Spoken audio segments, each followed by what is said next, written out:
C'est tout bon? Ok. Ok, très bien. Moi, je suis très content d'animer ça pour le CPIE, de parler des fruitiers et de les mettre un peu au cœur de nos préoccupations actuelles par rapport au climat.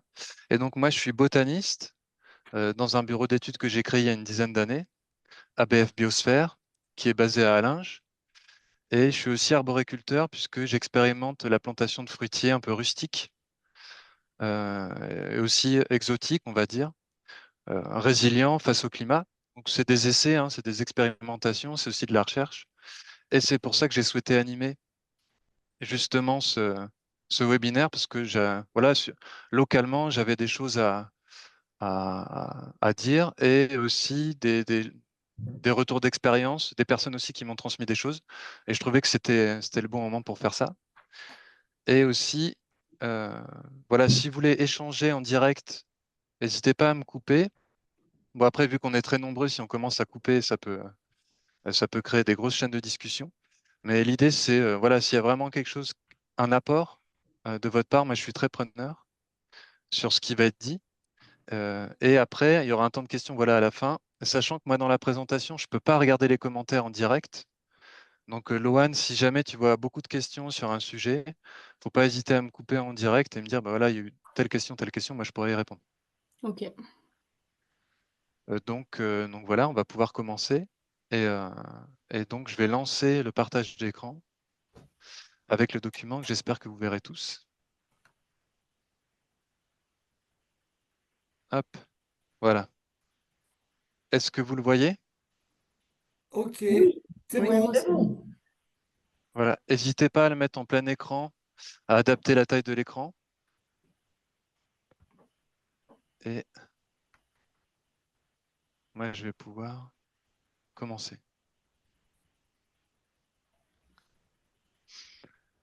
Alors, voilà, le thème, c'est arbres fruitiers adaptés au changement climatique et à notre territoire. C'est très vaste hein, comme thème.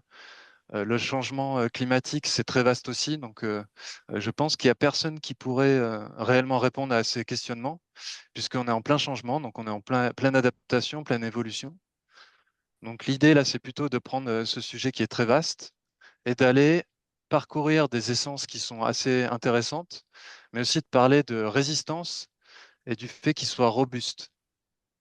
Puisque moi, je place vraiment ça à la base, que le paysage soit robuste et que les fruitiers soient robustes et qui s'adaptent. Et après, on verra s'ils se sont réellement adaptés au changement climatique, puisque vu qu'on est en plein dedans, de savoir qu'est-ce qui va résister ou pas, c'est très dur, puisqu'on a des moments de très grande sécheresse, beaucoup d'eau, donc on va le voir. C'est vraiment une présentation assez générale, mais vu qu'on est en plein dedans, voilà, moi je pense que c'est un moment d'échange aussi sur des pratiques, sur des choses qui peuvent être, qui peuvent améliorer nos quotidiens. Voilà. Donc l'objectif, les objectifs du webinaire, c'est les impacts du changement climatique localement. Donc, c'est de voir déjà ce qui se passe en ce moment, les dernières années, comment ça nous impacte, comment ça impacte les arbres et le sol. Ensuite, mieux comprendre le sol, puisqu'on parle d'arbres résistants, robustes, mais à la base, c'est le sol qui les rend résistants aussi. Et plus le sol est vraiment adapté à l'arbre, plus l'arbre pourra piocher dans ses capacités pour mieux résister. Ensuite, c'est comment fonctionnent les arbres. Simplement, hein, on ne va pas non plus faire un webinaire consacré qu'à ça, mais de façon générale, pour ensuite mieux connaître les essences, et ensuite il y aura une présentation de ces essences par fiche synthétique. Voilà. Et en introduction, il y a une réelle difficulté en ce moment, c'est qu'en agriculture, avec toutes les personnes avec qui je travaille, toutes les fermes, les agriculteurs et les personnes qui ont des terrains, qui cultivent, c'est que maintenant on navigue à vue. Il n'y a plus de... les dictons d'autrefois marchent plus pour beaucoup de choses. Il n'y a plus de choses d'une année sur l'autre, on peut plus savoir. Et en plus, ce qui est difficile avec les arbres, c'est que eux, ce qui se passe sur une année est impactant, peut être impacté, peut les impacter sur plusieurs années, voire des dizaines d'années. Donc, 2, 3 années de canicule peut impacter un arbre, et 10 ans après, en fait, il peut annoncer sa mort, par exemple. Donc, c'est très compliqué maintenant de savoir comment, quelles sont les pratiques bénéfiques et comment on va faire pour l'année prochaine ou l'année encore d'après. Ensuite, c'est plutôt un axe sur rendre les territoires plus robustes. Donc, essayer de planter des arbres dans les haies, essayer d'amener de la biodiversité, essayer de jouer sur les écosystèmes et surtout prendre ces approches-là et ces pas, ces petits pas, avec beaucoup de résilience et d'humilité, puisque c'est la nature qui va trouver d'elle-même et nous, on essaye d'accompagner ça. Et comme point central, comme base, c'est vraiment la dynamique évolutive. C'est le semis, c'est essayer de ressemer des arbres fruitiers. C'est dans la génétique qu'ils pourront piocher et qui pourront amener réellement des résistances. Donc vous verrez ensuite, je vais parler de toutes ces espèces, mais c'est vraiment par le semis qu'on arrivera, euh, de plusieurs avis hein, de professionnels, qu'on arrivera à aller à tendre vers une résistance. Alors les impacts, le climat. Là, c'est des impacts locaux, hein. J'ai pris des grands axes, puisque pour les fruitiers, c'est important d'avoir ces grands axes en tête. Donc les sécheresses, donc des canicules très fréquentes l'été, bon, sur tous les territoires. Mais ces canicules, en période de canicule, les arbres, au-delà d'une certaine température, ils stoppent la photosynthèse, ils font tomber leurs feuilles. Il y a certaines essences comme le tilleul qui va perdre toutes ses feuilles. Il y a des branches qui vont sécher d'un coup. Et ensuite, ce qui peut se passer, c'est que ça leur fait comme un hiver, c'est-à-dire qu'ils stoppent toute la photosynthèse. Quand le plus dur est passé, un mois après, par exemple en septembre, on voit des arbres refleurir. Donc des fruitiers, des pruniers, beaucoup d'essences refleurissent. Pour les annuels, les bisannuels, les vivaces, pourquoi pas refleurir, c'est pas très grave. Pour des arbres fruitiers qui, normalement, ont tendance à alterner, c'est-à-dire qu'une année sur deux, ils vont produire, voire trois, puisqu'en fait, ils vont avoir tendance à prendre beaucoup de réserves une année pour ensuite faire des fruits l'année d'après. Et ben, quand il y a une grosse sécheresse comme ça, faire deux floraisons dans l'année, essayer de faire des fruits deux fois dans l'année, ça leur demande beaucoup. Donc ça peut être très traumatisant pour eux. Ensuite, les cas de sécheresse printanière et hivernale, c'est très problématique pour certaines espèces, par exemple pour les prunus, pour les cerisiers, par exemple, qui donnent au printemps. Si on a beaucoup de sécheresse printanière, les récoltes sont assez maigres. Et les sécheresses hivernales, c'est problématique dans le sens où les arbres font souvent des réserves avec les mycorhizes dans le sol à cette époque-là. Et si on a beaucoup de sécheresse en hiver, là, c'est impactant. Ensuite, l'augmentation des températures. Ben ça, en fait, le fait que, comme pour le froid et le gel, dans le tableau, on verra juste après, l'augmentation des températures fait qu'il y a certaines essences comme le pommier, le poirier, qui ont besoin de froid pour ensuite préparer la fructification, la floraison et la fructification l'année d'après. S'il n'y a pas cette dose de froid, en fait, ça dérègle tout.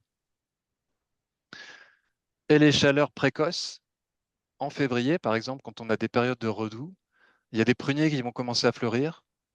Et ensuite, des grosses périodes de froid, ça va être très impactant. Donc le climat, déjà rien que pour la sécheresse et les coups de chaud, ça dérègle beaucoup de choses. Ensuite, l'eau, c'est le manque d'eau général. Donc avec des années très disparates. Par exemple, cette année, ça a été quand même assez équilibré, malgré le coup de canicule qu'on a eu cet été. Mais il y a une très, très bonne pousse des fruitiers. Mais il y a des années qui sont vraiment problématiques.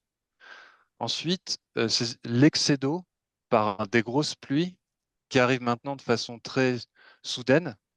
Ça, c'est très impactant pour les sols argileux, par exemple, quand on a des arbres qui sont plutôt en sol qui stockent l'eau. Ça va être problématique dans le sens où les sols, pour pouvoir drainer cette eau, vont mettre plusieurs jours ou plusieurs semaines. Et là, on a une hydromorphie racinaire. On a les racines qui baignent dans l'eau pendant plusieurs jours et il y a des essences qui ne tolèrent pas du tout. Les sols plutôt sableux, filtrants, ces excès d'eau vont plutôt subir des érosions. Ces sols vont subir des érosions, mais vont pouvoir faire drainer cette eau. Voilà, ça va être moins problématique. Ensuite, les gels. Donc, on a des gels précoces et tardifs qui sont plus redondants qu'avant. Avant, on pouvait dire que jusqu'au mois de mai, voilà, il y avait les seins de glace. C'était des dates butoirs un peu, mais maintenant, on se rend compte qu'il y a des périodes de gel qui peuvent arriver un peu de façon très soudaine et surtout sur des vallons, sur des endroits localisés.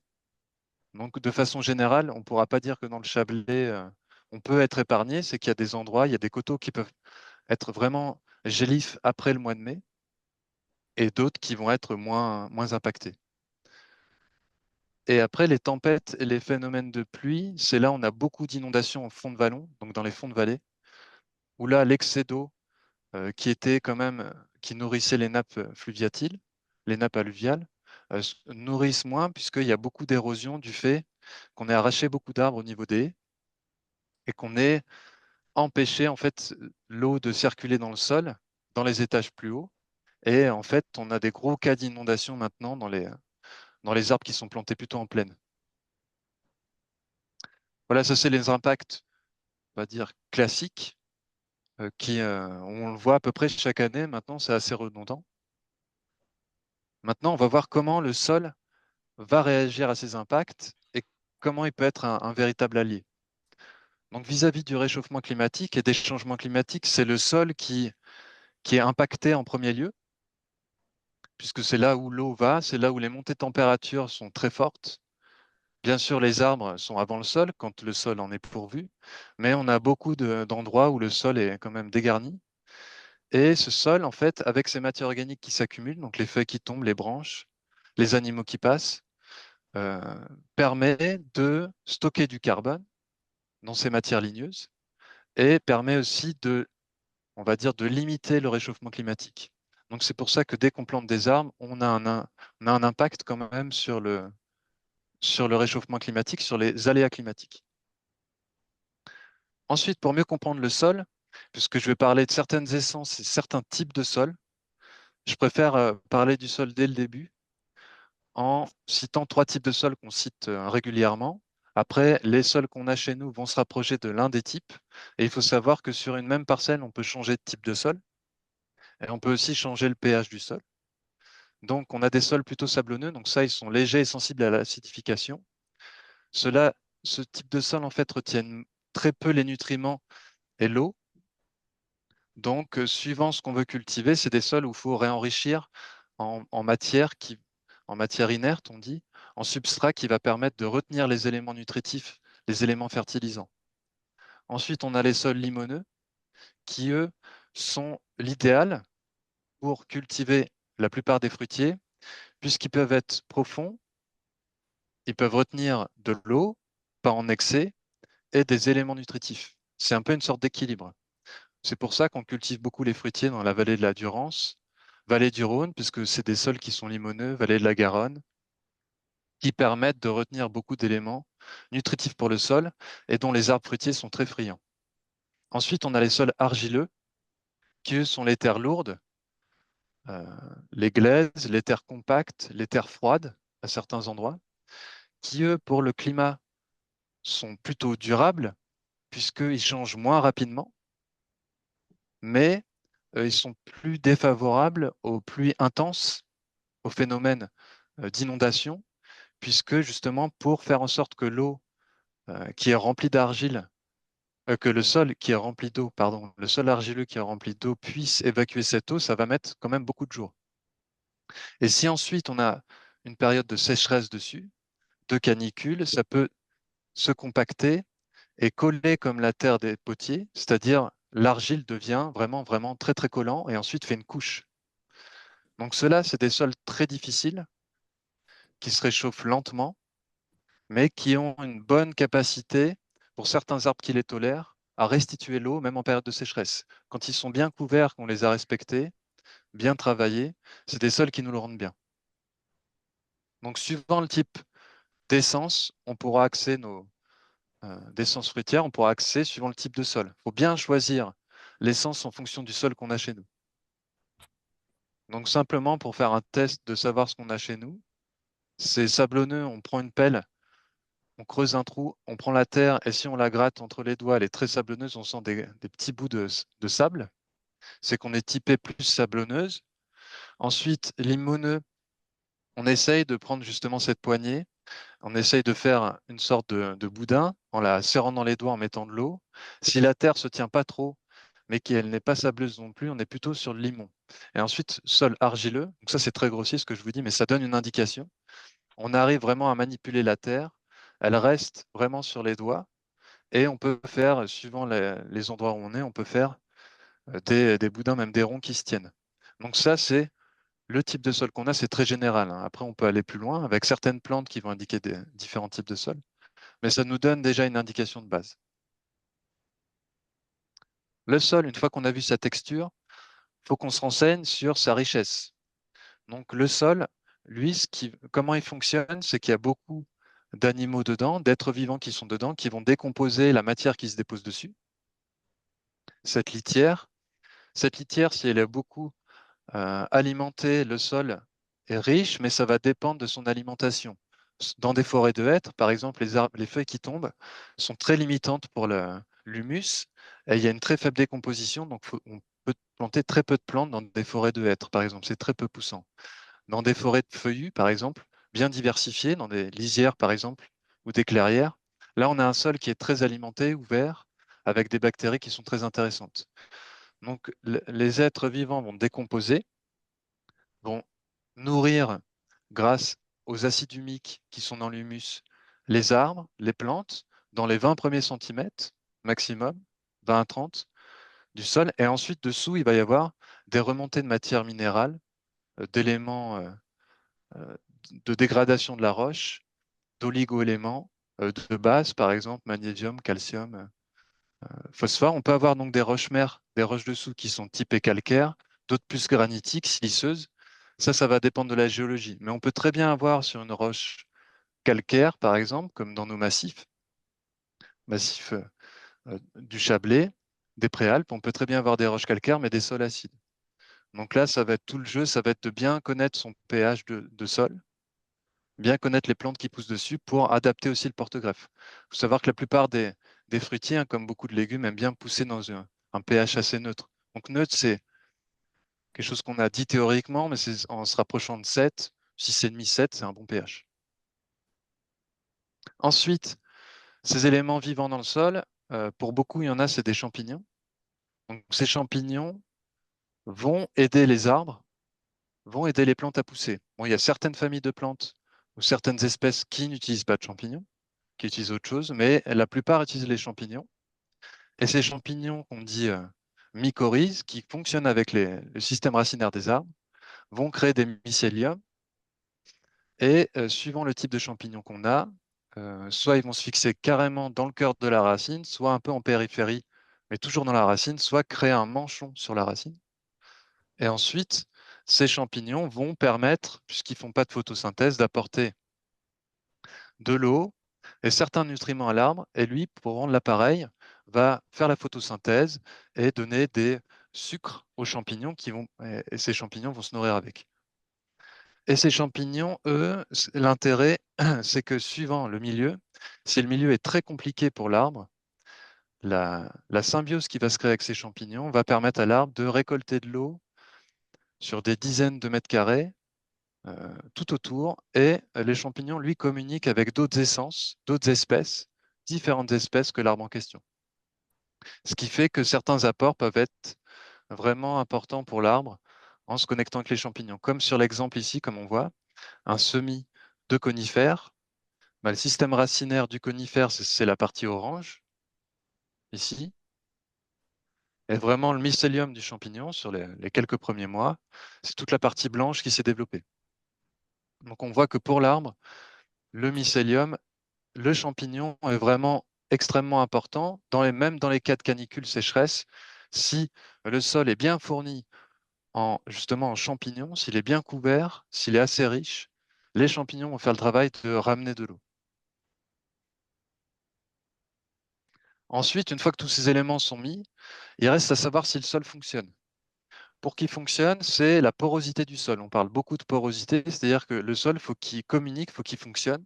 Comme la peau qu'on a sur le corps, le sol, faut aussi qu'il fonctionne, qu'il puisse respirer, qu'il ait des temps où l'eau va s'infiltrer dans les temps de pluie, mais aussi des temps de restitution de cette eau par capillarité, hein, d'alimentation des plantes qui sont dessus dans les cas de sécheresse. Donc à gauche, un sol qui est plutôt bien portant, avec des racines qui peuvent aller profondément et des matières organiques qui se mettent sur le sol et qui enrichissent le sol. À droite, un sol qui a perdu de sa porosité, donc ça peut être par plusieurs cas. Souvent, les pratiques peuvent être bloquantes pour le sol. Par exemple, travailler avec des engins lourds, dans des sols qui sont plutôt à tendance argileuse, c'est problématique parce qu'on va tasser, compacter le sol. On va créer des endroits où le sol pourra plus respirer. Donc la porosité va plus fonctionner et les eaux vont ruisseler, donc il y aura de l'érosion des lessivages et les bactéries aérobies qui fonctionnent justement dans des sols poreux où il y a de l'air ne seront plus présentes et on aura des cortèges de bactéries qui seront plutôt néfastes pour les racines, ce qu'on dit des hydromorphismes ou des anaérobioses, c'est-à-dire des manques d'air racinaire et des excès d'eau. Il y a des arbres qui vont complètement péricliter puisqu'il y a un excès d'eau. C'est le cas vraiment des terres argileuses ou des terres qui sont vraiment malmenées. On n'a pas respecté le sol. Donc, il peut y avoir des barrières infranchissables, il peut y avoir vraiment des problématiques au niveau du sol qu'on peut régler, par exemple, en passant des outils type la grelinette, hein, quand on met des outils à main, mais aussi des outils comme des dents sous-soleuses en agriculture, quand des sols ont été beaucoup travaillés, beaucoup épuisés, tassés. Pour les décompacter, on passe juste une dent qui va faire office de grelinette, mais à taille de tracteur, et qui va permettre d'aérer ce sol pour qu'il y ait de la vie revienne. Une fois que ce sol, on va dire, fonctionne, qu'il est poreux, qu'il est bien travaillé, pour les fruitiers, c'est une condition sine qua non d'avoir un sol enrichi. Dans les tests qu'on a pratiqués, que j'ai pu pratiquer, j'ai essayé de faire ça dans des sols moins enrichis. Les arbres sont peu poussants, ça leur demande beaucoup. Et nous, ce qu'on veut, c'est quand même de pouvoir manger, parce qu'un arbre, même quand il pousse très peu, on se dit, bah, c'est très joli, mais si après on veut quand même avoir des fruits à la fin et un arbre exubérant, il faut lui apporter de la matière organique. Et pour amender un sol, rien de mieux que du compost mûr ou des fumiers. Fumier pailleux, par exemple, avec de la paille, type fumier de cheval, c'est un excellent apport pour les fruitiers. Les chevaux mangeant des petits ligneux ont un fumier qui est très riche en carbone. Ce carbone va servir de substrat dans le sol, va être une matière très noire, qui va pouvoir stocker des nutriments et de l'eau pendant des dizaines d'années. Un fumier plus léger, type fumier de vache, c'est sûr qu'il est très équilibré, moins de carbone, un peu plus d'azote, mais il va moins piéger de matière organique, moins piéger de nutriments. Et il va potentiellement aussi avoir des graines de plantes de prairie, donc ce qui peut être très impactant les premières années quand le pied de l'arbre qui vient de pépinière ne doit pas être envahi de graminées. Mais le fumier de cheval est très très bien, puisqu'c'est un fumier qui peut durer dans le temps et qui est dans nos régions très disponible. Bien sûr, il faut le prendre comme tous les fumiers, hein, là où les animaux n'ont pas été traités de façon médicamenteuse ou avec des produits. Les fumiers de volaille peuvent être ajoutés de façon en parcimonie, par parcimonie, puisqu'ils sont très azotés. Vu que les oiseaux sont frugivores, ça permet à l'arbre d'avoir une information sur le fait de produire des fruits, puisque ces fumiers ont des bactéries et des levains qui permettent de lever la dormance, le fumier de volaille, de plantes qui font des fruits. Donc le pommier, et comme au potager, les tomates sont très friands de ce fumier, de ces, euh, de ces fientes de volaille, mais il faut faire attention à en mettre très peu, parce que ça peut brûler les racines, hein, l'azote qui est dedans. Ce qu'il faut, c'est le compléter. Donc, nous, ce qu'on fait, c'est fumier de cheval avec un tout petit peu de fumier de volaille, ce qui permet d'avoir un sol qui est quand même très enrichi, qui va durer dans le temps. Et du fait qu'on paille après, on laisse pas le sol à nu, ça évite d'avoir une fin d'azote qui, quand on met du paillage pour faire en sorte que ce paillage soit digéré par le sol, les bactéries et les champignons vont prélever de l'azote là où il est, et ce qui fait que l'arbre qu'on vient de planter peut avoir une fin d'azote, c'est-à-dire ne peut pas avoir d'azote disponible pour pousser. Donc pour éviter cette petite fin d'azote, mettre une poignée de fumier de volaille ou additionner un fumier de cheval avec un fumier de vache ou même simplement du fumier de cheval, des fois peut très très bien, un fumier bien composté peut être efficace. Ensuite, les composts mûrs sont vraiment vraiment vraiment efficaces aussi, compost de jardin. Donc là, on a un sol qui va répondre, qui va pouvoir donner beaucoup d'éléments à l'arbre dans les années où il manquera d'eau Donc le sol va lui restituer, très riche en carbone, il va pouvoir piéger cette eau, mais aussi lui restituer beaucoup d'éléments nutritifs. Je te coupe Rémi. Ouais. Juste, il y a Jérôme qui demande si le fumier d'âne et c'est les mêmes propriétés que le fumier de cheval. Je sais pas si tu Oui, sais. alors généralement on dit fumier de cheval, donc c'est tout ce qui est fumier équin qui fonctionne pareil, oui, Ok, merci. de rien. Ensuite, les paillages et mulch. Donc ça après, on laisse jamais quand on fait une plantation le sol à nu. Ça c'est pour pas que le sol monte en température, pour éviter qu'il y ait des adventices ou des bonnes herbes qui viennent se mettre au pied des arbres. Pour éviter ça, qu'il y ait une concurrence tout de suite, et pour aussi faire en sorte que le sol récupère de l'eau, piège de l'eau, on va le pailler. Il ne faut pas hésiter à mettre 10 à 30 cm de paillage en copeaux de bois. C'est un paillage qui a une durée de vie quand même beaucoup plus longue qu'un paillage type paille ou foin ou sciure, ou qu'un paillage type comme on verra après les tontes d'herbe ou les feuilles, suivant les types de feuilles aussi. Mais les copeaux de bois, c'est très durable, même s'il y a certains sols qui les digèrent vite, hein, les champignons sont très actifs. En un an, il peut être digéré, mais il y a d'autres sols qui vont durer plus longtemps. Ensuite, si on prend feuillu ou conifère, c'est vrai qu'il y a une réelle différence. On dit que ça acidifie pour certains conifères, pas pour tous les pins. Par exemple, il y a des pins qui poussent sur sol calcaire, donc ceux-là n'ont pas tendance à acidifier le sol. Mais les pins qui poussent sous sapin ont tendance à acidifier le sol. Mais vu qu'on a des sols très calcaires à certains endroits, une légère acidification sera bénéfique pour faire en sorte que le pH s'acidifie un tout petit peu et qu'il se rapproche de la neutralité. Donc pour nous, ce n'est pas très problématique d'avoir des copeaux ou du BRF issus de conifères, sachant que des fois, c'est très difficile de trouver des copeaux de feuillus, ou sinon c'est très cher. Donc ce qui est à disposition très proche et peu coûteux est vraiment souvent le meilleur. Ensuite, paille, foin, sciure, c'est une essence c'est du paillage moins carboné, plus cellulosique, vite digéré par le sol. Et donc ça, généralement, il faut regarnir. Mais c'est un paillage qui permet d'amener une terre légère, très vite, très vite travaillée par les vers de terre. On voit que c'est très riche d'un coup. Et ensuite, tout ce qui est tonte d'herbe, quand on en a, il faut en mettre en couche très très fine, parce que ça a tendance sinon à asphyxier le sol et de lâcher des nitrites dans le sol.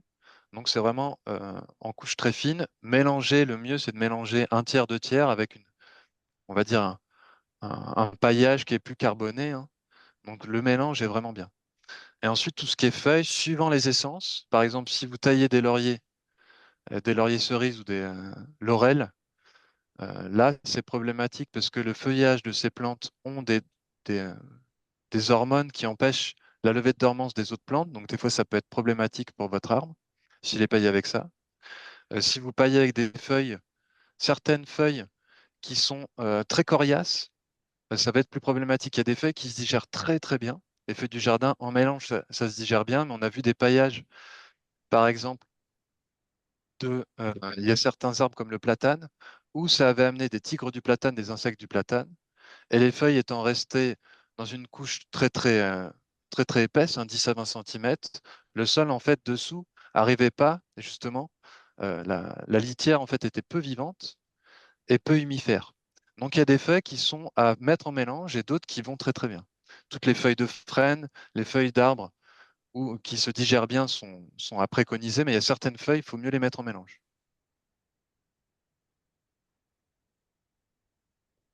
Maintenant qu'on a vu à peu près tout le sol, il y a certains éléments que j'ai abordés, dont je vais reparler pour les essences. Maintenant, on va voir le fonctionnement général des arbres et comment ils arrivent justement à résister. Donc les arbres, c'est pas un arbre, c'est pas une entité seule. L'arbre, c'est une colonie. Il fonctionne en système de colonie. Puisque l'arbre, quand il est issu d'un semis, comme on voit avec la souris ici, il a une architecture d'arbre unique. Il commence à faire un tronc, on le voit les premières années, et ensuite à se ramifier. Une fois que son ossature commence à être faite, sa structure commence à être faite, il va créer des structures secondaires au sein même de ces structures. Et chacune de ces structures est une réitération de cette structure juvénile. Et ensuite, pour arriver à une structure terminale, son ou-pied final, son pied terminal, qui est très typé pour toutes les essences. On peut reconnaître un chêne, un tilleul, un érable de loin, qui, cette essence va porter tout au bout des pousses d'1 an, 2 ans, 3 ans, des rejets, des gourmands. On appelle ça des réitérations en dendrologie, dans la science des arbres. Et ces réitérations vont avoir en fait un sens d'arbre seul. C'est-à-dire que l'arbre, le chêne qu'on voit en bas à gauche, lui, va porter sur son tronc, comme une colonne vertébrale, va porter ensuite des rameaux qui vont eux-mêmes porter des nouveaux individus. Et ce phénomène, on le voit bien quand un tronc tombe au sol, avec ce phénomène de réitération, des troncs qui vont se reformer. Donc c'est un clonage parce que l'arbre recommence des troncs de lui-même, donc il se clone. Il y a des clonages qui peuvent se faire par drageon, par système racinaire. Et on le voit dans le houppier, par exemple ici. On voit des formations quand les arbres sont classiquement taillés, les fruitiers, puis qu'on abandonne la taille, quand ça fait du bois, et quand ces troncs repartent au centre, quand des arbres ont été abandonnés. Ces phénomènes, on appelle ça des phénomènes de réitérant, de réitération, et ceux-là vont recommencer à faire un arbre. Donc l'arbre, en fait, son fonctionnement, c'est pas un arbre seul, c'est une entité, une colonie, qui va se développer, et suivant l'endroit où il y aura les feuilles, par exemple, en haut du chêne, vent dominant, grosse chaleur, et en bas du chêne, très peu de vent, humidité forte, beaucoup d'ombrage, l'arbre va emmagasiner beaucoup d'informations différentes. Les glandes ne sont pas de la même sorte qu'ils soient en haut ou en bas, et les informations vont être différentes. Ce qui fait qu'on peut avoir des mutations sur certains arbres. Au niveau de, par exemple, des variétés fruitières, on a des mutations, ce qui a été le cas de la Canada blanc pour la Canada grise, c'est-à-dire Canada grise avait muté et donné la Canada blanche. On a des cas aussi où certaines branches, certains côtés de l'arbre vont mieux pousser que d'autres.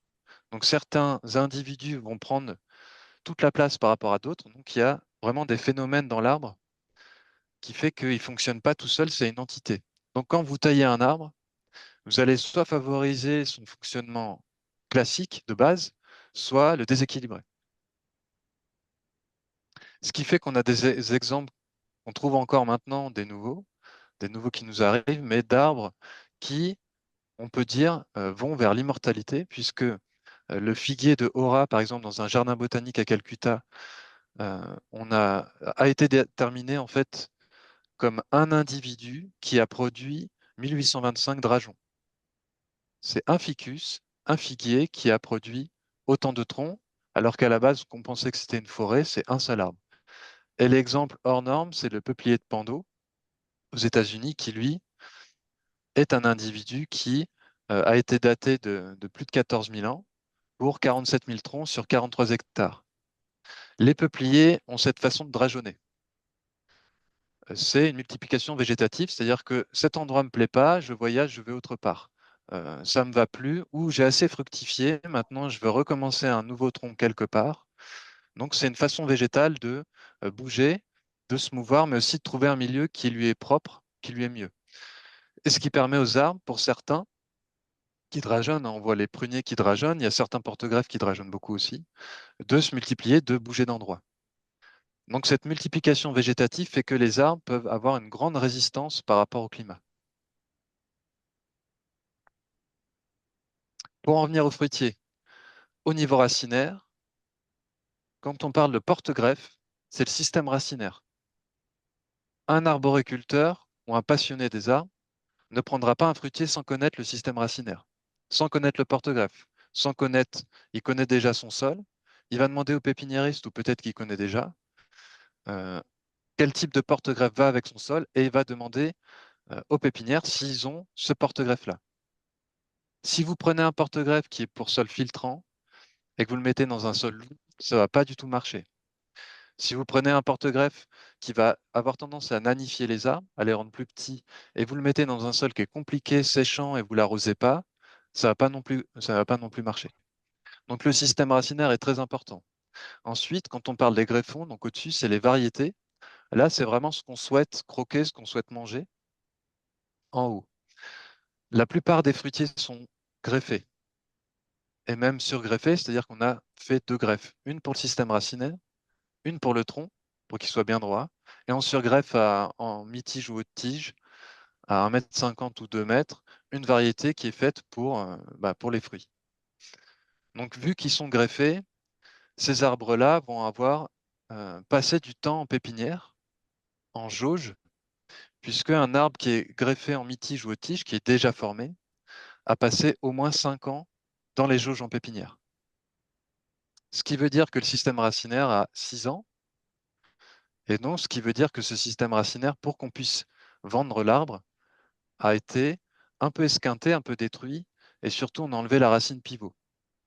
Ce qui fait que ce sont des arbres, quand ils sont issus de greffage et qui sont hautes tiges, très formés, c'est des arbres qui sont qui vont moins durer dans le temps.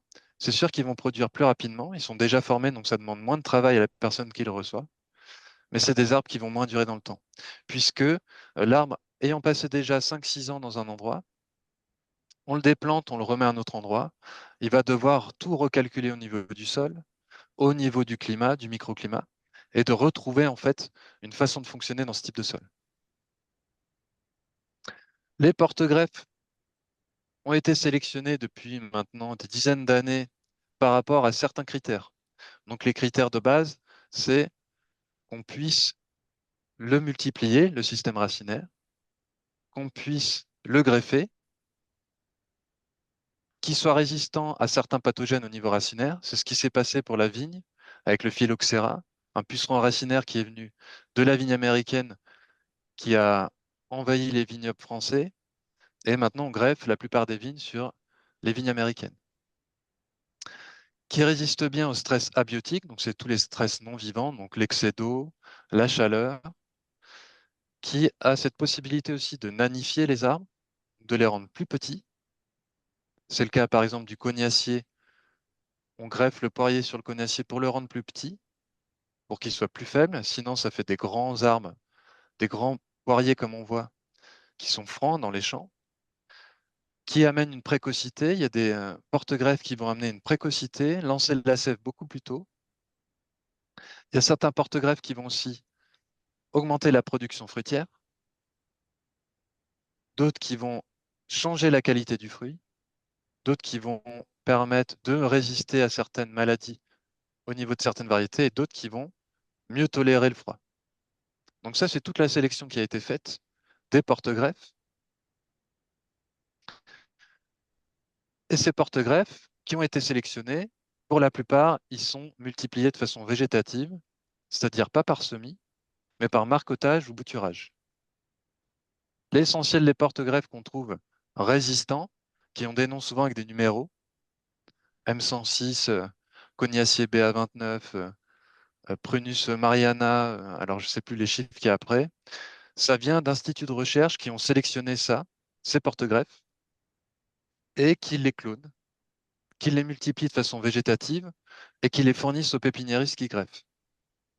Donc la marcotte, c'est simplement comme les pommes de terre, on va dire comme les CP de noisetier, c'est-à-dire qu'on rabat l'arbre quasiment au niveau du sol, on lui laisse faire des tiges, et ces tiges, on vient les buter comme les patates, en laissant dépasser des feuilles au-dessus, et les bourgeons qui sont en bas des tiges vont se transformer en racines. Et ça, au bout de quelques mois, on va débuter, enlever la terre, et on va couper, on aura un porte-greffe. Donc ça, c'est le bouturage ou la marcotte, la multiplication des porte-greffes très classique qui se fait. Ensuite, sinon, il y a par semis, à droite. Donc le semis a l'avantage d'avoir des arbres très vigoureux, plus résistants à beaucoup de stress liés à la chaleur, aux excès d'eau, et aussi d'avoir un brassage génétique. Même si ces semis sont issus de porte-greffes francs qui ont été sélectionnés par des populations, c'est-à-dire des populations de francs, par exemple Bittenfelder, Kirschenthaler, par exemple, vous avez peut-être entendu parler de ça. C'est des pommiers, par exemple Bittenfelder, qui auront à peu près qui vont se- qui vont être à peu près similaires dans le système racinaire, qui vont être similaires sur la réaction, qui vont pousser à peu près pareil. Et ça, on a sélectionné ces arbres dans cette petite forêt ou dans cette plantation qui a été faite exprès, et on prend les graines de ces arbres, et on sait qu'il y aura, euh, ce sera assez fidèle au niveau du semis. Donc le semis a l'avantage d'avoir un brassage génétique quand même, donc euh, de l'information par rapport au changement climatique qui est brassée, qui est donnée, et des résistances accrues. Ensuite, il y a l'in vitro hein, qui est très en vogue pour des grosses entreprises qui fournissent les arboriculteurs professionnels, qui permet avec de certains tissus, de certains clones, de les multiplier à grande échelle. Ce qui fait que pour les pommiers, ça doit parler à certains d'entre vous, on trouve pour tous les 4 porte-greffes cités à gauche, des porte-greffes avec des numéros, donc M27, M9, M106, M111, M25. Tout ça, ça vient de Malus, M, le nom de genre du pommier en latin, et ensuite, c'était le 27e de la sélection 130 dans un institut de recherche, par exemple, qui a été bon, et on l'a multiplié parce qu'il donnait une très faible taille, faible vigueur, production fruitière accélérée au bout de 2 ans, voilà, avec plein de détails différents. Et il faut savoir qu'on travaille encore ces porte-greffes, c'est toujours en recherche, pour avoir des porte-greffes bien acclimatés par rapport aux conditions climatiques actuelles. Donc, c'est toujours en travail. Et le dernier porte-greffe, par exemple, ici, à droite, c'est franc. Donc, ça, c'est pour les très grands arbres. C'est le seul qui est issu de semis. Tout le reste, c'est du clonage. Donc, le clonage, ça a l'avantage de multiplier en même temps des porte-greffes et des variétés intéressantes. Mais le grand désavantage, c'est que c'est contre nature, puisque ça ne va pas dans le sens de la nature de rester sur quelque chose qui est vieux de 50 ans, 60 ans, et de le multiplier encore et encore, sans compter sur la jeunesse, sur l'avenir, qui est, à mon sens, une des solutions, mais on ne peut pas compter dessus.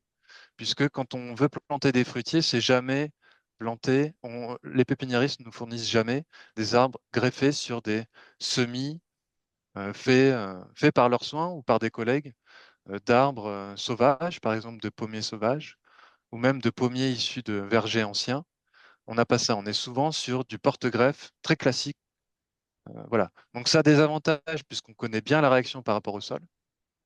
Ça a des avantages d'amélioration de la mise à fruit, mais par rapport au climat, des fois, ça a moins d'avantages. Donc l'idée, c'est pas de jeter la pierre, hein. L'idée, c'est de se dire, bah, ils sont là, on les a en pépinière, donc c'est vraiment bien parce qu'on peut les cultiver tout de suite. Mais pour aller sur des arbres plus résistants, il faudra partir sur des semis, puisqu'ils ont une meilleure résistance génétique. Puisque l'arbre, quand il vient d'un semis, quand il est semé, il fait une énorme racine pivot. Cette racine pivot, elle est vraiment souvent un peu oubliée quand on a des arbres en pépinière, mais ça lui permet d'ancrage quand on a des vents très violents et des tempêtes, et ça lui permet aussi de mieux comprendre son environnement, puisque cette racine pivot va ensuite lui permettre de faire plein de racines secondaires, un chevelu racinaire qui va lui permettre de bien comprendre son environnement. Donc les arbres qui sont issus de semis, donc soit les porte-greffes qui sont semés en place, comme on peut le faire, hein. Vous choisissez un endroit où vous avez votre verger, vous mettez du marc de pressoir ou des pommes que vous avez mangées, vous les mettez au niveau du sol, faites lever ça. À certains endroits, ça fonctionne bien. Et ben, ces arbres vont créer leurs racines pivot tout seuls, vont aller sous l'herbe, faire leurs racines pour se nourrir, et donc vont pas être impactés par les vents violents. Plus il y aura des vents violents, plus ils vont faire une structure forte. Il y aura une sélection génétique qui va se passer aussi les premières années. Ceux qui vont mourir, ceux qui sont les plus faibles. Ceux qui sont résistants résistent. Ensuite, l'eau, s'il y a un manque d'eau, ils vont essayer de connecter avec les mycorhizes.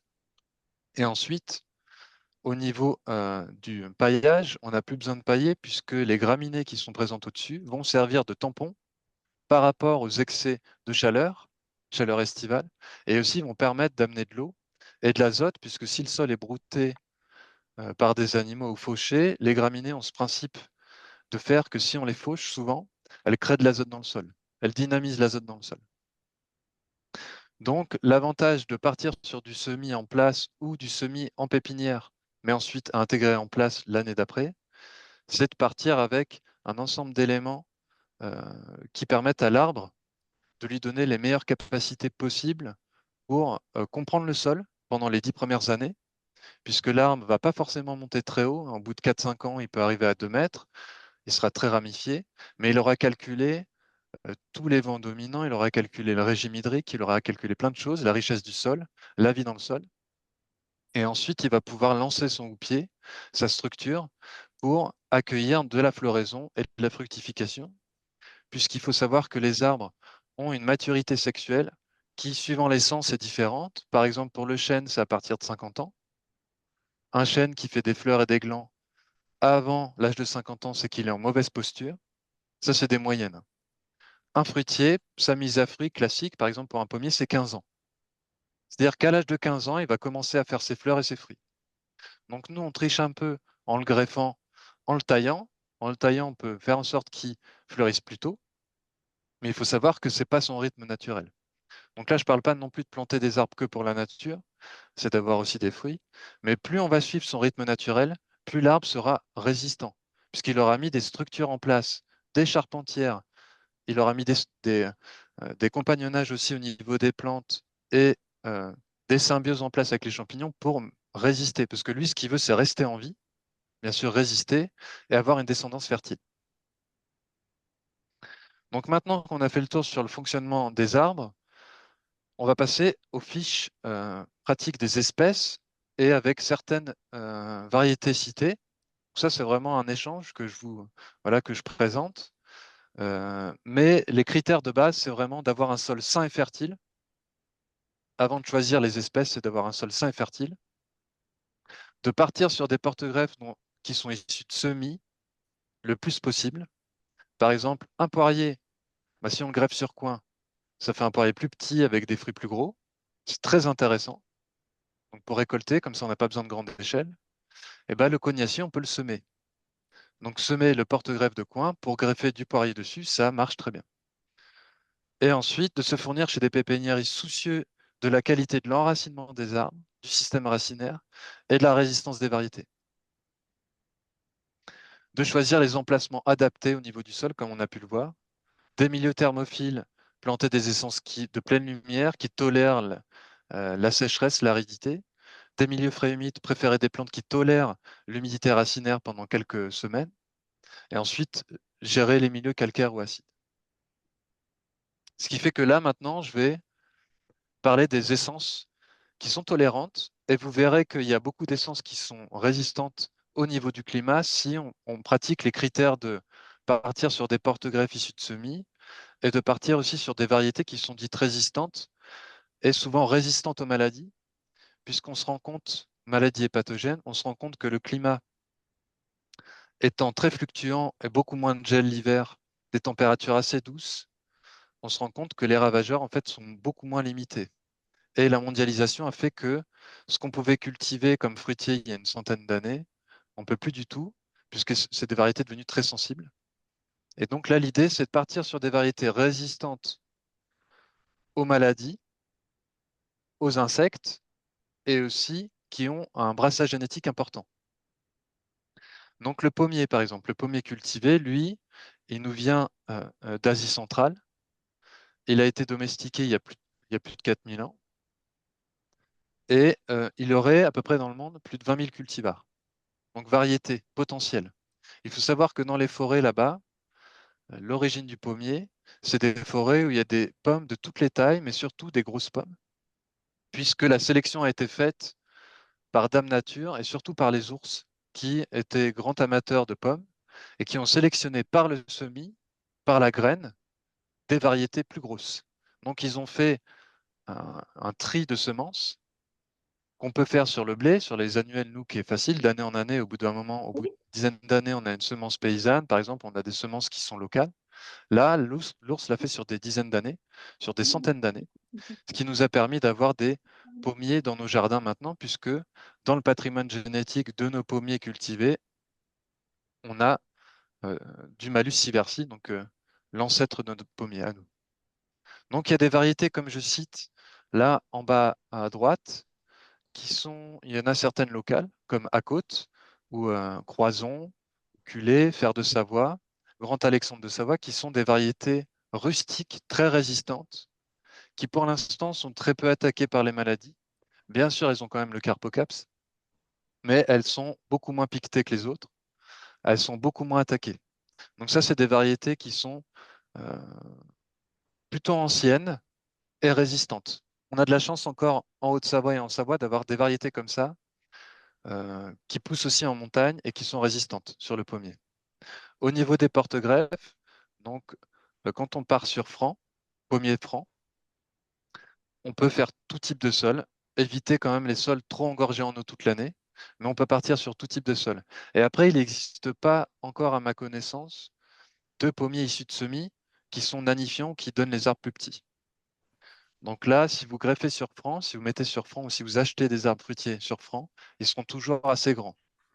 Il y a des variétés qui sont dites faibles, à faible développement, qui permettront de faire baisser la vigueur finalement de l'arbre. Mais souvent, quand on est sur France, ce sera des grands arbres.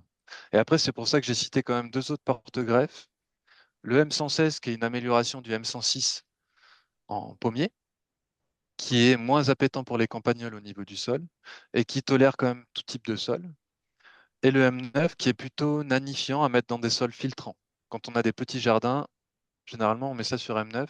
Mais par contre, il faut les bichonner, les arroser. C'est vrai qu'ils vont produire plus tôt, mais faudra quand même les arroser. N'hésitez pas si vous avez des questions sur les essences de me couper. Je sais pas si ça vous va la présentation? Bien, Ouais? Ok, oui. très bien. Parce que moi, je peux m'emporter à aller vite, alors je veux aussi que voilà, ça vous soit profitable au maximum. Donc le poirier. Le poirier, nous, on a aussi, c'est typique de Haute-Savoie et de Savoie, les grands poiriers. Ça, quand on a des personnes qui viennent d'ailleurs et qui voient ça, ils trouvent ça magnifique, hein. C'est une richesse qu'on a dans nos terroirs d'avoir ces grands poiriers qui sont résistants pour beaucoup à la sécheresse, au changement climatique et pour certaines variétés qui sont très peu attaquées. Bon, après, vous me direz, c'est des variétés de pois à rissol ou à cuire ou à jus ou à cidre. Donc c'est vrai que ben, on les mange pas au couteau. Voilà, on récolte un peu tout ce qui va, on trie à la fin. Mais après, on a d'autres variétés quand même qui sont assez intéressantes, qu'on cultive même en montagne. La Louise Bonne, par exemple, qui est très très bonne, hein, qui est beaucoup moins attaquée. Général Leclerc, Comtesse de Paris. Après, il y en a certaines aussi qui, bon, voilà, très connues ici, comme la poire loup, hein, qui est très grosse, la Blesson, la Maude. Ça, c'est plutôt des poires à cuire. Donc pour le poirier, apparemment, il y aurait plus de 1000 variétés aussi connues. Donc on a un pool de diversité au niveau des variétés qui est très intéressant. Et lui, généralement, on le greffe sur cran pour avoir des grands arbres. On peut aussi le greffer sur coin. Et de cognacier sur coin issu de semis, c'est encore le mieux, puisque ça permet d'avoir un arbre de vigueur moyenne, même petite vigueur, mais d'avoir plus de fruits gros, des fruits vraiment très gros et facilement récoltables. Et après, en greffe sauvage, on peut aussi le greffer sur aubépine, puisque l'aubépine tolère quand même à peu près beaucoup de sols différents. Et donc là, c'est une greffe qui demande un peu plus de travail, puisqu'on a des rejets de l'aubépine au niveau du sol. Voilà. Mais il se greffe très bien sur l'aubépine. Pour certaines variétés, il y a toujours cette question d'affinité, puisque un poirier greffé sur un poirier, ça devrait aller, mais il y a certains poiriers qui ne tolèrent pas être greffés sur du cognacier. Donc voilà, après, c'est une question d'affinité. L'appareil, le cerisier, donc lui, très attaqué hein, par les maladies, très sensible aux maladies. Donc souvent, quand on a un cerisier qui est attaqué, on dit ben, de le surgreffer ou de changer d'arbre, ou de le traiter avec des choses qui sont plutôt d'ordre organique ou biologique. Arrêter tout ce qui est bouillie bordelaise, puisqu'on a un spectre trop large au niveau fongique. On tue vraiment, avec le cuivre, beaucoup de champignons qui sont intéressants pour l'arbre. On ne contrôle pas réellement ce qu'on fait, mais voilà, après, il y a des traitements plus adaptés, mais les variétés sont tellement sensibles, et on a un gros cas maintenant, c'est avec les mouches, avec les vers de la cerise.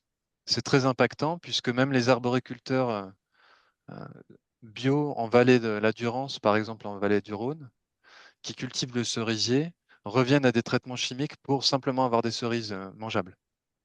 Il faut savoir que vaut mieux choisir des variétés précoces pour les cerises avant que les mouches commencent à pondre beaucoup, pondre les vers. Ça permettra de réguler quand même des variétés sensibles. Mais toutes ces variétés qui sont citées même sont sensibles. Ce qui fait qu'elles ont une meilleure résistance que d'autres, mais celles qui sont citées ici sont vraiment travaillées pour utiliser pour le fait qu'elles soient moins sensibles à la drosophile. Après, on a deux groupes dedans, dans les cerisiers, le groupe des guignes et le groupe des bigarreaux. Donc après, bon, je ne vais pas éterniser là-dessus, mais on en a certaines qui, plutôt sur le groupe des guignes, sont plus résistantes. Mais le cerisier, c'est vraiment une grande question. Pour la culture de la cerise, on ne sait pas encore comment faire vis-à-vis de ces mouches qui arrivent maintenant en altitude, hein. Maintenant, on n'est plus du tout épargné en altitude. Donc là, c'est un vrai problème. Le cerisier, pour la résistance, on le greffe sur merisier, ça donne des très grands arbres, mais aussi sur sol sec calcaire, quand on a des coteaux secs ou arides, même une terre assez pauvre calcaire. Le Sainte-Lucie fonctionne bien, c'est un prunier, cerisier Sainte-Lucie, qui fonctionne très bien et dont certains pépiniéristes greffent dessus, et lui est issu de semis aussi. L'abricotier, donc cultivé, amené dans le Valais voisin, cultivé au nord pour faire en sorte qu'il fleurisse un peu plus tard, pour pas qu'il ait des gelées précoces, impactantes. L'abricotier aussi, il y a des variétés vraiment résistantes et qui fleurissent plus tardivement. Donc on a dans ces variétés, celles qui sont citées, Bergeron, Luizet, Merveille de Dauphiné, Pêche de Nancy, mais on a aussi des variétés récentes, et moi je vous inviterai à aller voir des variétés récentes ou d'ailleurs, puisqu'elles sont sélectionnées pour vraiment leur capacité à fleurir en pays froid et fleurir plus tardivement et d'avoir un cycle plus court pour la production des fruits. Donc les abricotiers sont greffés souvent quand on est en sol sec, calcaire et pauvre, sur amandier franc. Donc ça, il faut vraiment avoir une terre légère, pas du tout humide et assez sèche, calcaire.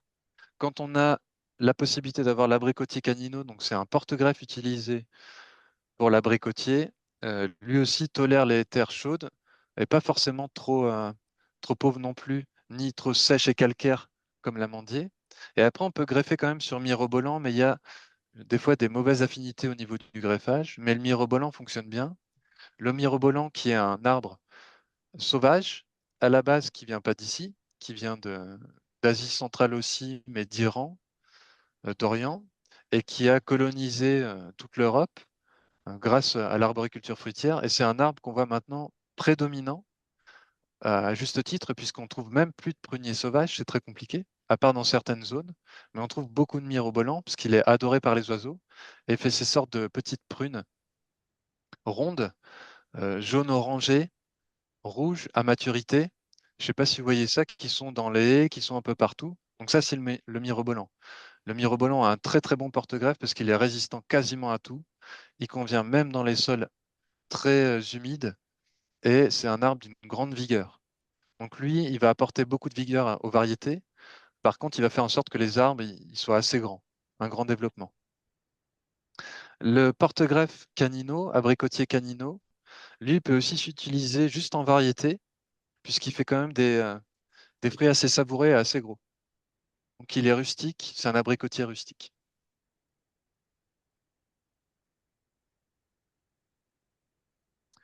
Le pêcher, on dit souvent que c'est compliqué. Il faut être dans une terre de potager drainante, filtrante, pas du tout engorgée en eau, pas du tout argileuse. Donc ça, c'est ce qui lui convient bien. Et on a une particularité, hein, nous, en Savoie, on a quelques variétés issues de pêche de vigne. Donc le pêcher fait partie de ces fruits à noyaux qu'on peut multiplier par semis et qui fonctionnent bien. Bien sûr, ils ont une durée de vie qui n'est pas très très longue.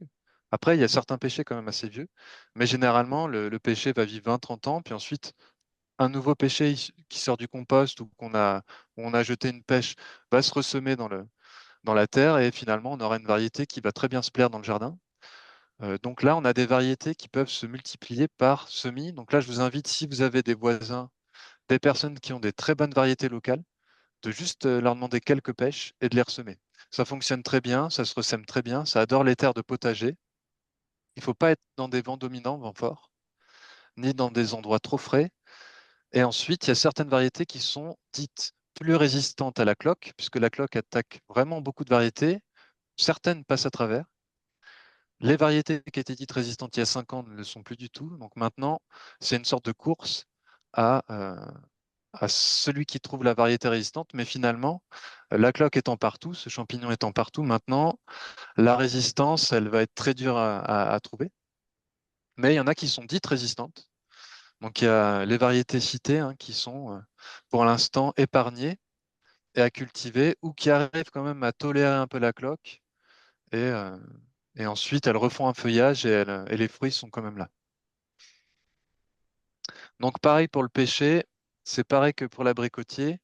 Et là, ce qu'on préfère quand même, c'est le ressemer ou le greffer sur pêche issue de semis.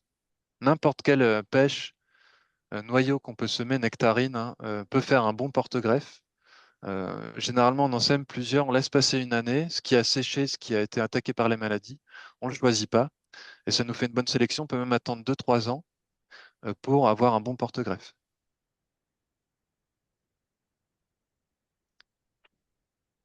Les pruniers, donc ça c'est très vaste, les pruniers. Vous verrez ensuite sur la diapo d'après, il y a les pruniers hybrides qu'on appelle, puisque les prunus font partie du même genre, donc il y a prunier, abricotier, pêcher, cerisier, ont cette capacité aussi de polliniser interespèces. Ce qui fait qu'il y a eu des croisements, après je vous en parlerai, qui peuvent être intéressants pour la rusticité. Des hybridations qui peuvent arriver naturellement aussi. Donc là, les pruniers, eux, ils sont divisés en deux grands groupes. Les Prunus domestica, variété domestica, qui a été apparemment une sélection, une création de l'homme, qui est la prune allongée, la quetch, type prune d'Agen ou prune dente. Et ensuite, le prunier sauvage, qui, l'Avar incititia, qui serait une prune ronde, type noir bleuté pruneuse, et qui se rapprocherait de la mirabelle ou de la prune de Damas. Donc ça, c'est un type variétal. On le retrouve, par exemple, au lac d'Aiguebelette, dans les fouilles qu'on a fait, dans les fouilles qui ont été pratiquées, on a retrouvé des noyaux justement de ce type sauvage, et on a pu savoir de quoi se nourrissaient justement les habitants du lac d'Aiguebelette et de se dire que ce prunier était déjà là avant. Et donc lui peut être utilisé, ces arbres-là, on peut ressemer les noyaux pour les utiliser en porte-greffe. Et ensuite le type Reine-Claude qui serait apparemment une hybridation euh, en- entre les deux types plus hauts. Voilà, donc ça c'est à peu près là. Mais après ça peut devenir complexe, hein, mais c'est la génétique de ces arbres. Et ceux-là, donc les pruniers vont très bien sur les mirobolants pour tout type de sol. Des sols compliqués, ça va bien. Et après, si on veut des arbres plus petits, il y a le prunier Saint-Julien, pardon, qui fait des arbres moyens à petits. Et donc ça, il se ressème très facilement, le Saint-Julien. Donc il suffit d'acheter un porte-greffe Saint-Julien chez un pépiniériste, d'en planter quelques-uns ou d'en planter qu'un, de récupérer les fruits. Dès qu'il y aura des fruits, de ressemer et d'avoir que des porte-greffes qui vont donner des arbres plus petits que des mirobolants qui peuvent devenir très grands. Et lui, il convient même dans les terres argileuses. Et les semis de prunes vont très bien aussi, type prune, Quetch, Reine-Claude, Mirabelle, ça va bien. Donc là, il y a quelques variétés locales à ressemer, hein, qui ont été ressemées d'année en année, comme la queue de poulet, pruneau de Passy aussi, demoiselle, qui seraient des variétés qu'on dit population, puisque issues de coteaux secs calcaires, comme les coteaux de Passy, où cette variété de prune aurait été multipliée par les habitants locaux, issus de semis, donc à force on ressemait euh, ces variétés-là. Donc c'est très important pour nous, si on peut les ressemer, qu'elles sont résistantes à des coteaux secs calcaires, c'est vraiment hyper intéressant pour le climat, parce que le semis va apporter de la résistance génétique, et donc de ressemer, ça évite de greffer, ça évite de pailler, ça évite de tutorer, ça évite d'arroser, donc voilà, c'est vraiment efficace. Ensuite, il y en a d'autres qu'on va pouvoir cultiver, qui sont dites aussi fidèles, comme la Victoria, ou certaines reines Claude qui peuvent redonner des reines Claude. Mais après, il faut quand même compter un brassage génétique dans le semis, donc on ne sera pas sûr à 100% du résultat. Ensuite, les fameux pruniers hybrides. Donc on dit prunier hybride, mais c'est apparemment des hybridations entre prunes, abricots, nectarines et cerises. Donc ça fait un peu ça a le vent en poupe en ce moment dans les pépinières de ceux qui plantent, puisque le fait que ce soit hybridé, par exemple ceux qui n'arrivent pas à avoir des abricots en montagne, ou si le climat est trop frais, le fait que ce soit hybridé avec une prune, par exemple qu'on ait une peau de prune ou une rusticité comme la prune, mais qu'à l'intérieur, quand on ouvre, on a une chair d'abricot ou un goût d'abricot, ça fait que les arbres sont beaucoup plus résistants. L'hybridation, qu'elle vienne de façon naturelle ou issue de la pollinisation, hein, pas en laboratoire, mais pollinisation contrôlée, ça permet d'avoir des arbres qui sont dits plus résistants. Donc là-dessus, il n'y a pas encore de travaux réellement menés dessus, puisqu'on découvre ces variétés. Aux États-Unis, elles sont très très présente depuis, on va dire, une grande cinquantaine d'années, puisque c'est les fameux plus hautes, Aprium ou Plumcott, qui sont des mots mélangés, des mots valises entre prunier, abricotier, prunier, pêcher.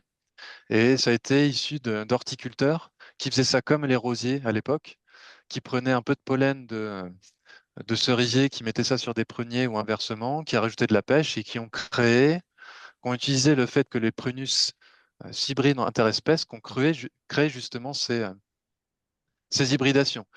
Et donc là-bas, ils ont un gros historique de ça. Nous, on retrouve maintenant enfin ces variétés en France, en Europe, mais par exemple en Italie, les biricoccolos italiens sont issus aussi de croisements d'un mirobolan, apparemment, et d'abricots. Donc, ce qui donne des prunus, donc des abricots prunes, des abricots pêches, des abricots cerises ou des prunes cerises, un mélange dedans. Donc ça, moi, je suis très à la recherche de ces variétés, hein. Si vous en entendez parler, si des copains en ont, justement, si vous avez des greffons de variétés qui fonctionnent, ce serait l'idéal. Et là, vous avez une liste qui sont présentes en pépinière. Maintenant, on les trouve quand même en pépinière. Et voilà, donc ça, On n'a pas encore, sur la rusticité, elles sont dites résistantes. Dans beaucoup d'ouvrages, elles sont dites résistantes. Elles sont moins attaquées par les mouches, par exemple par les vers, par certaines maladies. Donc ça vaudrait le coup de multiplier. Et ils sont greffés aussi comme les pruniers, hein, sur mirobolan, Saint-Julien ou semis de prune. Les kakis. Donc les kakis sont vraiment résistants aussi au climat. On a des kakis, par exemple en Asie, qui poussent sur tout type de sol, avec plus de 3000 variétés. Donc nous, avec nos pauvres variétés, nos 5 variétés qui traînent au supermarché, ça fait pas beaucoup. Chez les pépiniéristes, d'année en année, bah, ça augmente. On en a de plus en plus, ce qui est génial, puisqu'on a des kakis qui se sèchent, des kakis qui ont le goût de vanille, d'autres de chocolat, d'autres de café, d'autres de plein de parfums différents. Il y en a qui sont à manger frais, il y en a comme les kakis pommes, donc il y a une diversité dedans. Et pour eux, c'est un arbre de santé, c'est un fruit de santé, donc c'est un arbre qui vraiment qui peut être très intéressant à cultiver ici. Le gel l'impacte moins. Pour certaines variétés, il y en a qui viennent même des pays nordiques, donc qui sont très résistantes au gel. Et donc là, il existe justement 3 types de Diospyros. Le nom latin du kaki, c'est Diospyros. Donc il y a le Diospyros kaki, qui qui représente les variétés qui sont la plupart greffées. Donc c'est les variétés fruitières, qui sont issues du Diospyros kaki, de cette espèce, et qui sont généralement greffées sur Diospyros lotus. Mais le Diospyros lotus, lui, le porte-greffe, le système racinaire, peut aussi avoir des fruits, et des fruits plus petits, mais plus concentrés en sucre, et qui ont des parfums assez fous. Ensuite, on a aussi le Diospyros virginiana, qui lui vient carrément d'Amérique, qui vient pas du tout d'Asie, et qui a aussi des résistances, et qui tolère très très bien les sols très humides. Et donc de tout ça, il y a eu des hybridations interspécifiques entre ces espèces qui ont donné des dizaines et des dizaines de variétés résistantes issues d'hybridation et dont le climat ne fait pas peur. Et là, j'en cite quelques-unes qui sont citées comme très résistantes. Donc après, pour les porte-greffes, Diospyros lotus, c'est quasiment le porte-greffe le plus utilisé. Donc tout type de sol et résiste bien à la sécheresse. Et on a Diospyros virginiana qui, lui, convient même très bien au sol humide, au sol lourd.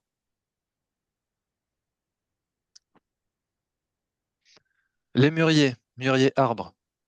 Donc pas les mûriers sans épines ou les mûres, les ronces, mais là c'est le mûrier arbre qui a été beaucoup planté en ornement et aussi à une époque pour le ver à soie, puisqu'on nourrissait avec les feuilles les vers à soie quand on faisait encore de la soie avec les vers. Maintenant on a ces mûriers qui sont encore présents, mais qui salissent les voitures, qui salissent les places, puisqu'on n'utilise pas les fruits, mais qui sont des fruits qui sont vendus très cher en fruits secs et qui ont des parfums qui peuvent être très variables et qui sont ramassés, qui peuvent être des mûres très allongées, qui peuvent être de toutes les formes, hein, rondes aussi, on en a, même des cubiques, ça existe.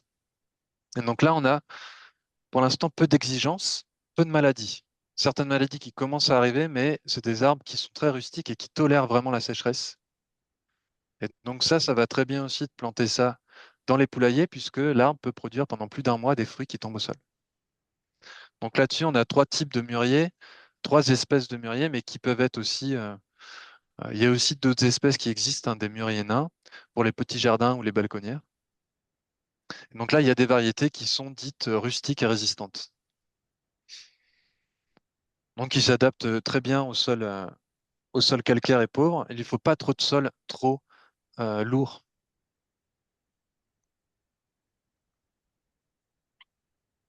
Ensuite, on a l'aziminier, dont on parle beaucoup, qui lui vient d'Amérique du Nord, qu'on appelle Popo, qui est qui a un parfum entre les fruits de la passion, la banane et la mangue, qu'on appelle manguier du Nord aussi, et qui là, c'est les fruits que j'ai moi c'est l'arbre que j'ai, j'en ai quelques-uns comme ça, qui a 7-8 ans, et c'est des fruits comme ça chaque année au mois de septembre qu'il faut récolter tout de suite, qui se gardent un mois, et qui ont vraiment un parfum très atypique, qui produisent bien, qui n'ont pas de maladie, qui sont très sensibles quand ils sont jeunes au fort soleil, et il leur faut un sol qui est pas lourd, pas trop lourd, mais qui ensuite fleurit, aime bien fleurir au soleil et pousser au soleil. Donc, il demande au tout début d'avoir une façon de le cultiver très précautionneuse, mais qui ensuite, sans arrosage, sans rien, fait des fruits. Et des fruits qui sont vraiment très rustiques, peu attaqués. Ils sont mangés juste par les limaces au sol. Oui, ils se font manger par les limaces. Mais hormis ça, on a des variétés vraiment intéressantes avec des parfums typés menthe plus. Et donc ça, c'est vraiment intéressant pour rajouter de l'exotisme dans les jardins, puisqu'il il tolère très très bien les froids hivernaux. Et c'est un arbre qui est très connu aux États-Unis. Donc moi, ce que je fais, c'est que je récupère les graines, je ressème et j'essaye d'avoir des greffons de variétés intéressantes pour regreffer dessus. Mais même des arbres issus de semis auront des fruits plus petits, mais seront bien résistants au sol.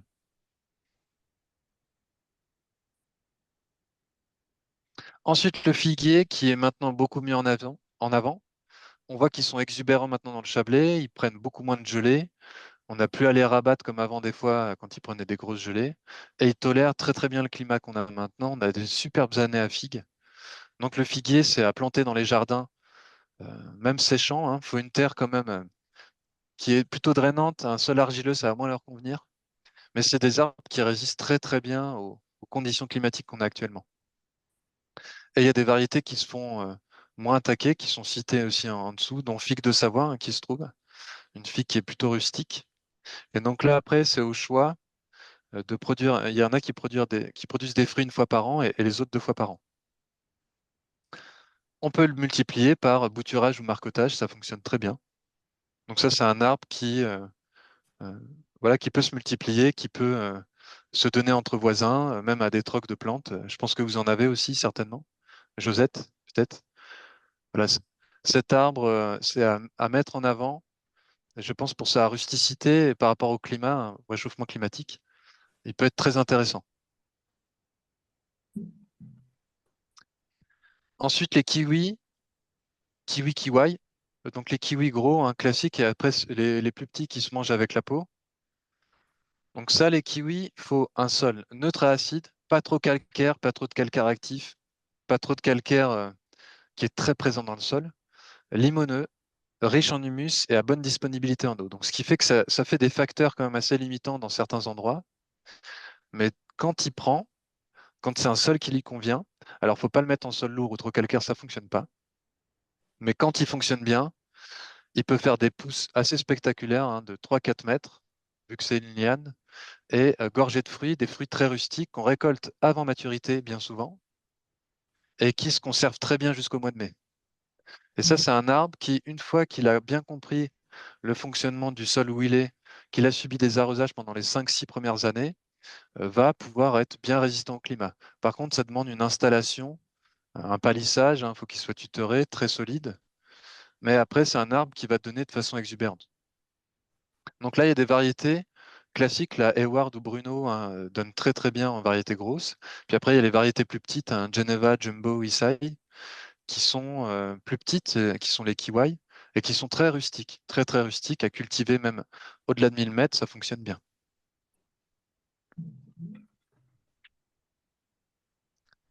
Après, là, je vous ai parlé des fruitiers classiques. Bon, il y avait quand même l'aziminier dedans. Là, je vais vous parler d'autres fruitiers qui font des plus petits fruits, mais qui, par rapport à l'augmentation des températures, montée en température de certains milieux, sont des essences qui sont intéressantes. Là, on a le cormier. C'est un arbre qui est de la famille du pommier, qui fait des cormes, des petits fruits en forme de pomme ou de poire. Bon, bien sûr, il pousse très lentement, hein, il met des années avant de fructifier, mais c'est une essence qu'on dit thermophile, donc qui tolère les sols qui montent en calcaire. Par exemple, sur le Salève, il y en a qui se multiplient tout seuls, puisque sur le Salève côté soleil. C'est des sols, milieu clairière forestière séchante, ça fonctionne très bien. Donc ça, c'est un arbre qui, par rapport aux montées des températures, va très bien fonctionner. Il est très peu planté. Par contre, il est assez intéressant pour la transformation, pour faire des jus. Il y a même des cidres de corme qui existent. Et c'est un arbre qui est très utilisé pour sa dureté et en ébénisterie. Les azéroliers, donc les aubépines, nous on a les aubépines sauvages. Il faut savoir que dans le sud de la France, on a les azéroliers, mais on a aussi des aubépines qui viennent d'autres pays, d'Asie aussi, et qui font des fruits assez gros d'aubépines. Et donc ça, c'est quand même très résistant, plus résistant que la pomme à certains ravageurs, et qui tolèrent très très bien nos sols, qui poussent très très bien dans nos localités, et qui font des fruits euh, assez intéressants, qui ont le goût de pomme, qui sont acidulés, qui peuvent être transformés. Donc ça, c'est des arbres très rustiques, très résistants, qu'on peut greffer soit sur aubépine sauvage, soit carrément issus de semis.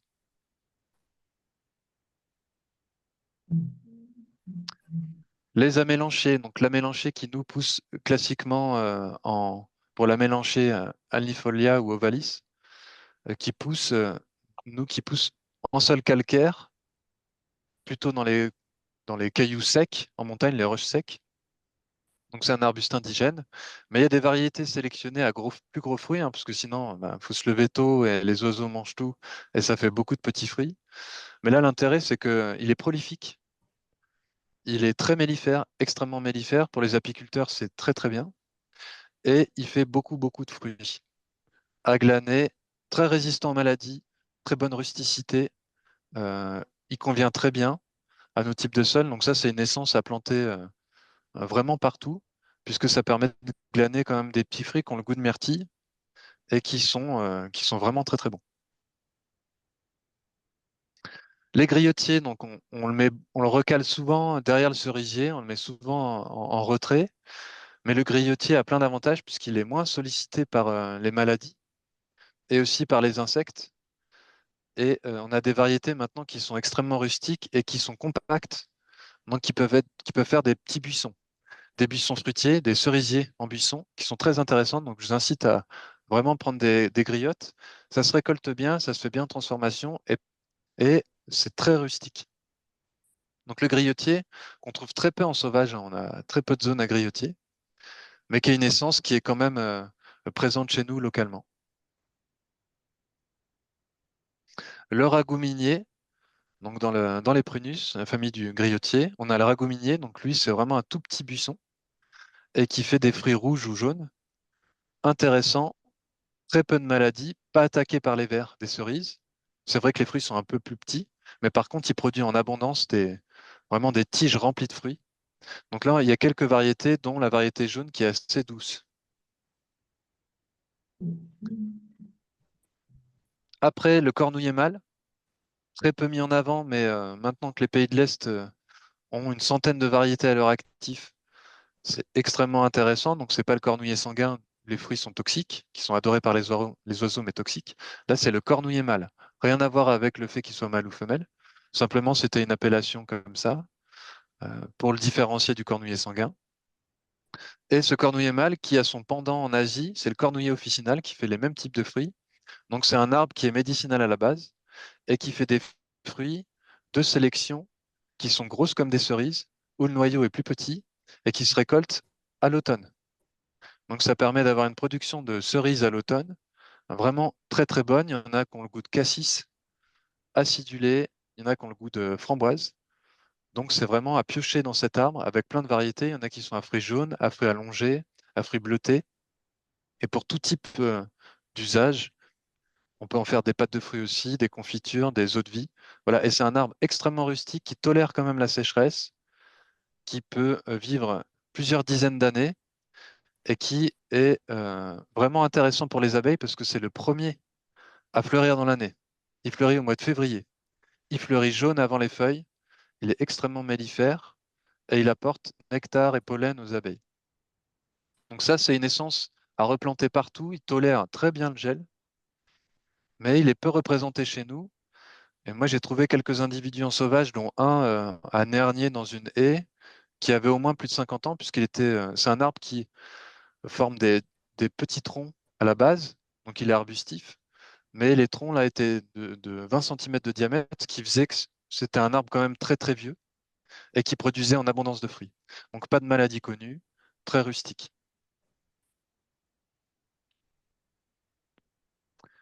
Ensuite, il y a les Eleagnus, ou les goumis du Japon, ou les chalefs, qui, eux, sont des vrais alliés contre le changement climatique, surtout pour la perte de richesse des sols et les sols qui sont devenus très durs, les sols qui sont devenus très pauvres, les sols issus de friches. Et voilà, les sols, on a eu du mal à travailler, qu'on subit vraiment des gros dégâts. C'est un arbre qui va rajouter de l'azote dans le sol, qui va fixer l'azote aérien grâce à des nodosités sur ses racines, qui va améliorer le sol et qui plus est va fournir des petits fruits acidulés. Donc il y a différentes variétés qui existent, à récolter aussi fin d'été. Et c'est un arbuste qui peut monter en quelques années à 2,50 m, qui est extrêmement mellifère aussi et qui nous vient d'Asie. Donc ça, c'est en récolte de petits fruits en mélange avec d'autres petits fruits. Voilà, il se plante très bien. Là, la photo, c'est dans un de mes terrains où j'en ai planté un il y a 2 ans. Et l'arbre faisait 1,50 m. Là, il fait quasiment 2 mètres. Et il était rempli d'abeilles, rempli de fruits. Là, le type de sol, il n'y a pas vraiment à chercher, sauf trop acide hein, dans les extrêmes ou trop calcaire. Mais là, même des sols lourds, ça lui convient très bien. Donc lui, il va nous permettre d'aider les autres arbres dans des situations de sécheresse extrême, puisqu'il va rajouter de l'ombrage aux autres. Donc là, par exemple, pour cultiver l'aziminier qui aime pas l'excès de soleil, par exemple, les premières années, on peut mettre ce genre d'arbre devant, qu'on va tailler, qu'on va conduire en bosquet, ou sinon pour rétablir des sols, pour ajouter de la richesse dans le sol naturellement. Donc il y a des variétés aussi à fruits jaunes ou des fruits qui se récoltent plus facilement. L'argousier. Donc l'argousier, c'est un arbre qui pousse au bord de la Drance, par exemple sur les terrasses alluviales. C'est les terrasses qui ne sont pas tout au bord de la Drance, mais des anciennes terrasses alluviales finalement, puisque la Drance est descendue petit à petit, d'année en année. Et on a des terrasses sableuses, qu'on dit, ou pierreuses, proches de rivières ou de cours d'eau, où on a cet arbre qui pousse naturellement, l'argousier, un arbre des plus riches, où les fruits sont les plus riches en vitamine C, qu'on utilise pour faire le sirop d'argouze, hein, très très bon pour la santé. Et c'est un arbre qui tolère très très bien les sols filtrants, asséchants. Les excès d'eau dans ces sols-là, ça ne le dérange pas du tout. C'est un arbre dioïque, donc il va lui falloir un pied mâle et un pied femelle pour avoir des fruits, surtout un pied femelle, puisque si vous avez qu'un mâle, vous n'aurez pas de fruits. Et il y a des variétés qui sont plus intéressantes que le type sauvage, puisque c'est des variétés à gros fruits. Donc très cultivé, et lui fait partie de la même famille que les Eleagnus, qu'on a vu juste avant, que les goumis. Il va réenrichir le sol aussi en azote.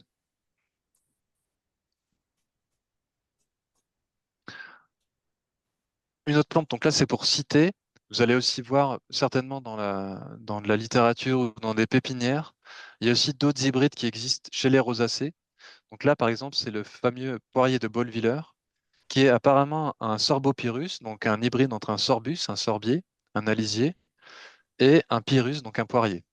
Arrivé dans une pépinière où ils avaient greffé donc un poirier sur un sorbier, et il s'avère qu'au niveau du point de greffe, il s'est passé une chimère, un dédoublement de cellules, un mélange de cellules incalculé, hein, bien sûr, mais qui a donné une pousse différente, avec des feuilles différentes et des fruits différents. Donc c'est des poires rondes qui ont dans leur patrimoine génétique vraiment une différence avec le poirier classique et qui sont moins attaqués par les maladies. Donc là, ça, vous allez certainement voir passer, en se documentant, certaines essences comme ça, fruitières, qui sont issues d'hybrides dans la famille des rosacées, donc du pommier, poirier, prunier, qui ont tendance à s'hybrider et on a des belles découvertes. Et voilà, ça permet d'avoir des fruits sains euh, au jardin. Voilà. Donc pour terminer, je ne vais pas non plus faire une liste énorme, parce qu'on pourrait passer encore des heures. Je regarde juste l'heure. Oui, alors j'ai un peu débordé. Ouais. Euh, ouais, voilà. Et c'est Donc très là, intéressant, hein, c'est très bien. ok. Oui, alors j'espère que ça déborde pas trop non plus sur. Là, j'arrive à la fin. Donc là, l'idée, c'est là, il y a une liste de données de choses qu'on peut aussi cultiver ici. L'amandier, ben, à Messery, par exemple, il y a des vieux amandiers qui étaient cultivés il y a plus de 50 ans. On en retrouve des vieux. Il y en a même certains qui sont regreffés avec des variétés typiques de Messery. Donc l'amandier peut très bien se cultiver sur sol séchant, drainant, calcaire. Dans certains jardins de particuliers, moi j'en vois des magnifiques. Ensuite, les oliviers, il y en a qui s'y mettent. Il y en a même de l'huile d'olive de Haute-Savoie et de Savoie, qui a été créée déjà maintenant. Il y en a qui font de l'huile d'olive. Les feijoas, donc ça c'est excellent. C'est quand même gélif. C'est la photo qu'on voit ici. Donc c'est des goyaviers du Chili, qui sont très très bons, qui font des sortes de goyaves excellentes. Après, il y a le néflier du Japon, hein, les bibasses qui sont dans le sud de la France, les agrumes. Bon, avocatier, bananier, je pense qu'il faut encore attendre hein, le réchauffement. Le caroubier, pareil. Jujubier, il y en a qui en cultivent. Les grenadiers, il en est dit qu'ils sont rustiques. J'en ai vu qui en avaient planté en Savoie. Voilà, qui avaient planté toute une parcelle en grenadier rustique. Les pacaniers, donc c'est les noix de pécan. C'est les noyers extrêmement rustiques aussi, qui tolèrent beaucoup l'excès d'eau. Donc qui poussent très lentement. Il faut attendre les noix au bout de 25 ans, mais qui font des grosses noix. Les fruits de la passion, donc il y a des collectionneurs qui ont des variétés très rustiques. Arbousier, donc l'arbre aux fraises. Les aronias, les nachis, donc je ne les ai pas cités, mais c'est des poires asiatiques rondes. Et les variétés qu'on trouve plutôt chez des pépiniéristes sont excellentes. Les variétés du commerce, des fois, sont très fades. Elles n'ont pas trop de goût, mais voilà. En jardin, c'est beaucoup mieux. Et après, il y a les résinés de Chine, Cudran. Les anthoxylum, c'est les poivriers. Poivriers du Sichuan. Voilà, les schisandras, les goji.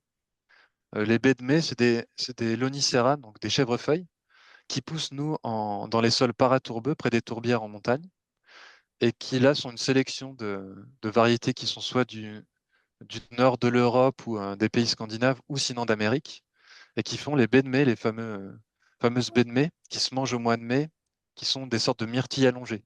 Je ne sais pas si vous avez déjà vu les camérises Non. des Canadiens. Voilà, donc cet ensemble d'essences, donc pour moi, l'important, c'est de semer. Je pense que je l'ai peut-être assez dit, quoi, je l'ai beaucoup dit, mais c'est de semer les fruitiers. Bien sûr, on peut pas savoir ce qu'on va donner réellement. Personne ne peut finalement savoir, à part ce qu'on dit, euh, qui finalement sont assez bien, qui sont bien marqués génétiquement pour que le semis fonctionne, qui sont fidèles au semis. Et ça, c'est plus les fruits à noyaux, prunes, pêches, abricots. Mais pour tous les autres, ressemer, ça peut permettre de justement avoir une diversité génétique qui sera plus résistante au niveau du climat et essayer de faire comme les ours pour les pommes et les poires en sélectionnant sur les fruits et sur les graines. Bien sûr, c'est sur des temps très longs, donc là, bah, c'est peut-être pas nous qui allons manger ces fruits, mais c'est ce qui apportera réellement une résistance et une adaptation au niveau local. Et bien sûr, compter sur le sol, parce que le sol est vraiment un enjeu capital pour que les arbres soient en bonne santé. Donc pour aller plus loin, il y a beaucoup d'ouvrages, hein. Sur les plantes, il y en a énormément, il y en a même des dizaines qui sortent chaque année, mais après, il y en a des qualitatifs. Il y a l'Encyclopédie des fruitiers sauvages ou méconnus de Helmut Pirk. Donc, c'est un Autrichien qui a travaillé en jardin botanique pendant des années, qui a dressé une liste vraiment intéressante et qui a passé au crible toutes ces variétés dont j'ai pu citer et les essences avec, voilà, pour lui, des choses bien et pas bien. Donc, c'est bien d'avoir des retours d'expérience sur des dizaines d'années de culture. Ça a été traduit par des personnes de l'Hulier, l'école de paysage de l'Hulier qui est à Jussy, en Suisse, à côté. dont Gilles Villanova, qui a participé justement à la traduction, qui est le spécialiste des châtaigniers. Donc les châtaigniers, je ne les ai pas abordés ici aussi, mais ça vaudrait le coup d'avoir vraiment un webinaire dédié aux châtaigniers avec un spécialiste comme Gilles Villanova qui greffe, donc lui qui est spécialiste et qui travaille beaucoup au domaine de Rovoré là-dessus, puisque c'est des essences complètement adaptées. Et il y a des variétés très rustiques, très résistantes justement aux maladies et au climat. Ensuite, il y a un livre qui vient de sortir, c'est Les arbres fruitiers à l'épreuve du climat, donc d'Éric Dumont, donc, qui est descendant des pépinières Baltais, un des plus grands pépiniéristes des siècles derniers, qui a fait des grandes pépinières hein, dans les régions de la Loire, quoi, Anjou, euh, par là-bas, et qui a fait un livre vraiment où il reprend tous les aspects du changement climatique et pour lui, quelles sont ses approches. Voilà, c'est intéressant, c'est issu d'une école vraiment de pépinières et d'arboriculteurs qui cultivent plutôt en espalier, plutôt en palissé. Voilà, mais il y a vraiment des bons exemples dedans. Ensuite, il y a les livres de Jean-Marie Lespinasse, qui était le spécialiste des fruitiers en France, qui a créé les tailles, la taille Solax, la taille qui est pratiquée par les arboriculteurs professionnels, c'est-à-dire un arbre qui est monté en tige toute droite et on penche la tête. Je ne sais pas si ça vous parle dans les arbres palissés, mais c'est lui qui a créé ce type-là, de ce port-là d'arbres. Donc lui, il a écrit beaucoup d'ouvrages, dont certains sur les fruitiers qui sont très bien, puisqu'il a un grand jardin potager aussi, donc il inclut les arbres, voilà, la diversité des fruitiers avec la diversité des productions du jardin. Et après, il y a Franck Natier, qui est un permaculteur qui a fait des livres vraiment intéressants sur les variétés résistantes en jardin-forêt. Donc là, c'est plus cultivé avec un ensemble de plantes résistantes aux maladies, comment amener de la résistance aussi avec des plantes compagnes. Voilà. Donc là, déjà ces 4 livres, c'est une bonne base pour aller plus loin, pour creuser, pour sélectionner des variétés, connaître des pépinières, des endroits où aller chercher. Voilà, donc j'espère que ça vous a plu et merci à tous pour l'écoute. Et Merci maintenant, c'est beaucoup. à moi d'écouter vos questions. Il y a Josette qui dit sur le chat, est-ce qu'on peut semer les abricots? Les abricots se sèment, mais ils sont dits moins fidèles au semis, mais on aura des plus petits abricots. C'est juste que la taille, généralement, on a une régression au niveau de la taille, puisque les critères de sélection étaient une grosse taille, et il va puiser dans sa génétique, donc on ne saura jamais si c'est un abricot de grosse taille. On pourrait avoir de la chance, mais c'est pas pareil que les pêches, parce qu'on les a pas beaucoup multipliés par semis. D'accord. Avec les pêches, c'était très courant, pêche de vigne, on les multipliait, ça se ressemait facilement dans la terre de jardin. Voilà. L'abricotier, c'est traditionnellement, on l'a beaucoup moins fait. C'est venu plus tard. Mais on peut toujours le faire. En pomologie, dans la science des fruits, les variétés, par exemple, de poires, de pommes, quand on regarde d'où elles sont venues, par exemple la poire Conférence ou poire Louise Bonne, c'est issu de semis de hasard dans une haie, trouvé dans une haie, trouvé dans une parcelle de pépinière. Donc c'est bien que ça a été semé. Ouais. Et là, on n'a plus l'habitude de jeter notre oignon dans les haies, de ressemer à grande échelle comme il le faisait à l'époque. Et à l'époque, quand on semait, c'était pour trouver de la résistance et on multipliait ces espèces-là. Puisque cette variété était très résistante, très grosse, très juteuse, ben on la multiplie. Maintenant, nous, on multiplie on regrève des variétés anciennes, mais il faut continuer à faire ce travail de ressemer des variétés et de partir sur des variétés qui sont issues de vergers conservatoires ou de vergers particuliers ou de vergers anciens, puisque la génétique, vu qu'il y a beaucoup de variétés très différentes, la génétique sera améliorée plutôt que de partir des pommes du commerce avec des variétés récentes où la génétique a été trafiquée en rajoutant des gènes de golden dedans ou d'autres pommes qui sont plus sensibles.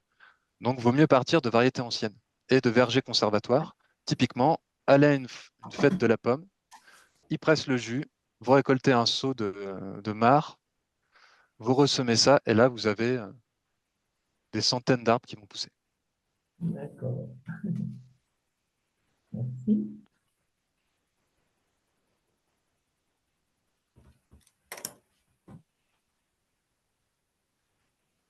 Allez-y, hein, à part si ça vous va.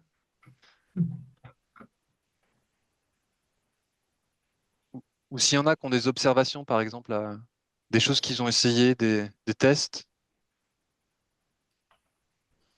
Et ben, il y a Corinne qui disait tout à l'heure que les amélanchiers à très hauts fruits sont insipides. Alors, moi, j'en ai goûté plusieurs. Je m'étais fait ce constat-là il y a quelques années en me disant, bah, ça vaut pas le coup, et tout ça. Et j'en ai goûté chez des pépiniéristes, chez des copains qui en ont. Et j'étais vraiment très étonné. Donc, faut tomber sur un pépiniériste qui connaît les variétés, qui les multiplie et qui a 2 ou 3 variétés qui produisent des gros fruits très très bons. Donc là, après, je vous invite à regarder les ouvrages là, puisque dans l'encyclopédie des fruitiers sauvages, par exemple, il dit bah, ça c'est insipide, ça c'est pas bon, ça il faut tel type de sol. Et après, ils disent les variétés, vaut mieux 1 ou 2 variétés qui produisent bien, mais des fruits savoureux, que essayer de planter des amélanchés où on ne connaît pas les variétés et qui finalement colleront pas à notre sol. Donc ça, je rejoins l'idée. C'est comme pour les aronias, j'avais fait le test aussi. J'avais planté un aronia qui fait des fruits qu'on peut presser, très riches en vitamine C, qui peuvent se manger crus aussi. Et ils étaient très fades. Et après, j'en ai trouvé une autre variété que j'avais vue chez un pépiniériste et qui est cultivée dans les pays nordiques, qui s'appelait Viking, par exemple.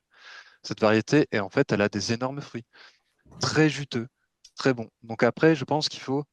il y a quelques années, on ne connaissait pas encore toute cette expérience sur les variétés, mais maintenant, il y a des auteurs des personnes qui ont bah, essayé et qui nous transmettent ça. Ouais. Avez-vous une solution là pour maîtriser la croissance des figuiers qui deviennent des arbres après immenses? Ah bah là, oui, après, bah, le figuier, souvent, on le retaille, on le recèpe. Oui, ok. Ça, c'est la seule façon de contrôler sa vigueur, c'est le recéper, quoi. Oui, c'est de le tailler même d'une façon. Bah, il y en a qui le taillent à ras, hein. Ouais, Parce que de ouais, toute façon, ça sert à rien de tailler un fruitier sur les branches directement, de tailler une branche en laissant la moitié, parce que lui, ouais. sa fonction, c'est de repartir du sol. Il est basitone comme le noisetier, donc il faut le rabattre à la base. Si on coupe une branche, c'est à la base. Ok. Mais après, pour baisser la vigueur, non, je saurais pas dire. Désolé. Qu'est-ce que j'aurais pu faire pour éviter la rouille qui a eu raison d'un poirier Louis Bonne chez moi? Ah, qui a eu la raison sur les feuilles? Oui, des petites taches rouges Ouais. sur les feuilles, et puis l'arbre a fini par mourir. Vous avez, vous aviez d'autres fruitiers qui étaient d'autres poiriers qui étaient impactés à Non, côté? c'était le seul. Et vous êtes Euh, à quel endroit? à Féterne, dans les Hauts-de-Féterne, D'accord, dans les Hauts-de-Féterne. Ok.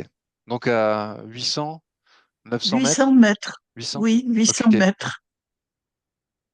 bah après, il y a des types. Donc, dans chaque variété, vous avez des types. Par exemple, la Canada grise, en pomme, vous avez 35 types différents de Canada grise. Mhm.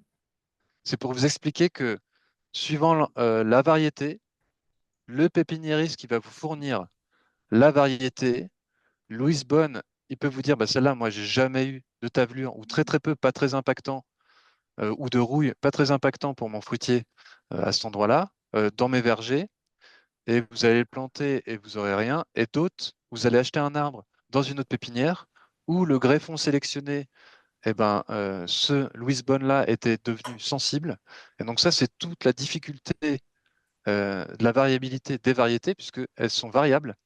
Et on a des types maintenant par variété qui sont plus forts ou moins forts. Donc dans les Louise Bonne, on dit que généralement qu'elles sont résistantes, mais si vous avez une Louise Bonne qui, dans le type, est très sensible, là, quand on a une variété très sensible ou quelque chose de très sensible, pour moi, la seule solution, c'est de replanter un arbre.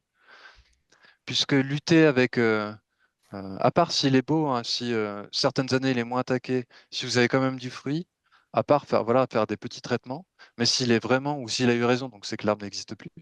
Mais la difficulté, si vous avez un arbre qui est trop attaqué, comme par exemple des pêchers trop sensibles à la cloque, il faut planter un autre arbre.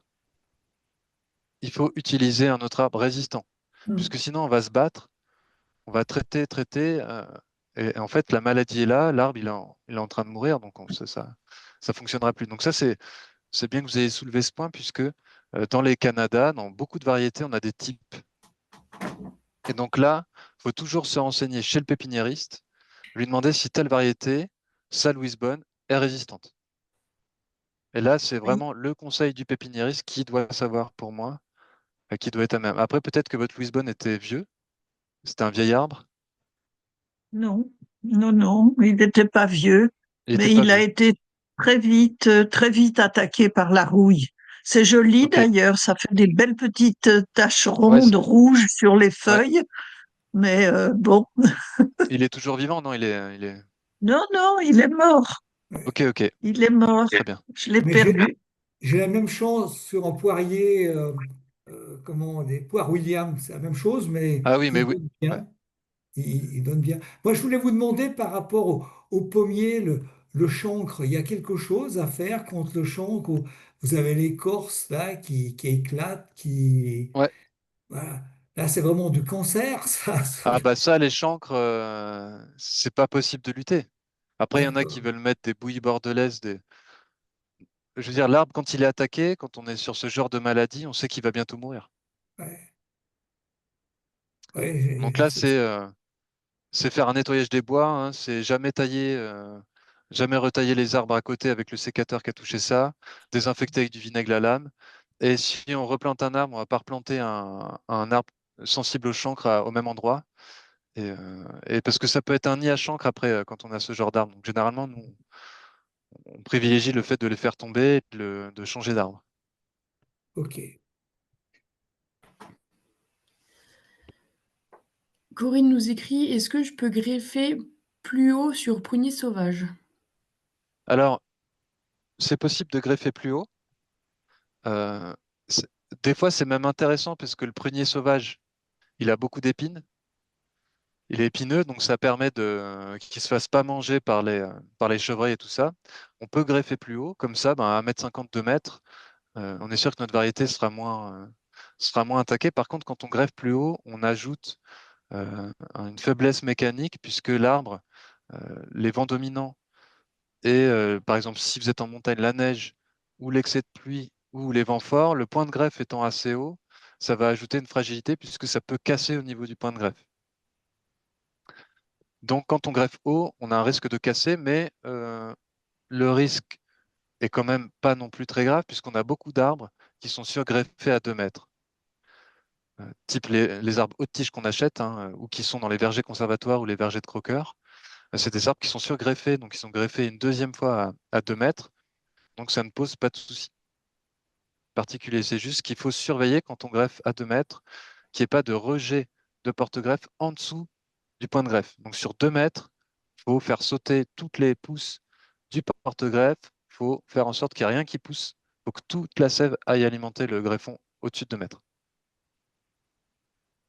Mais c'est possible. C'est ce qui est fait classiquement en pépinière sur les hautes tiges. Ok. Un dernier commentaire, c'est: je cherche un moyen pour lutter contre le carpocaps. Alors, Carpocaps, il faut recréer la chaîne alimentaire. Donc, il faut être une sorte de savant un peu fou.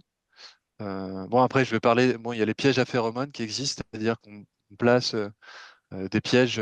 C'est ce qui se fait dans les vergers, hein. Il y a des filets aussi qui existent à mettre quand on sait que les papillons vont venir.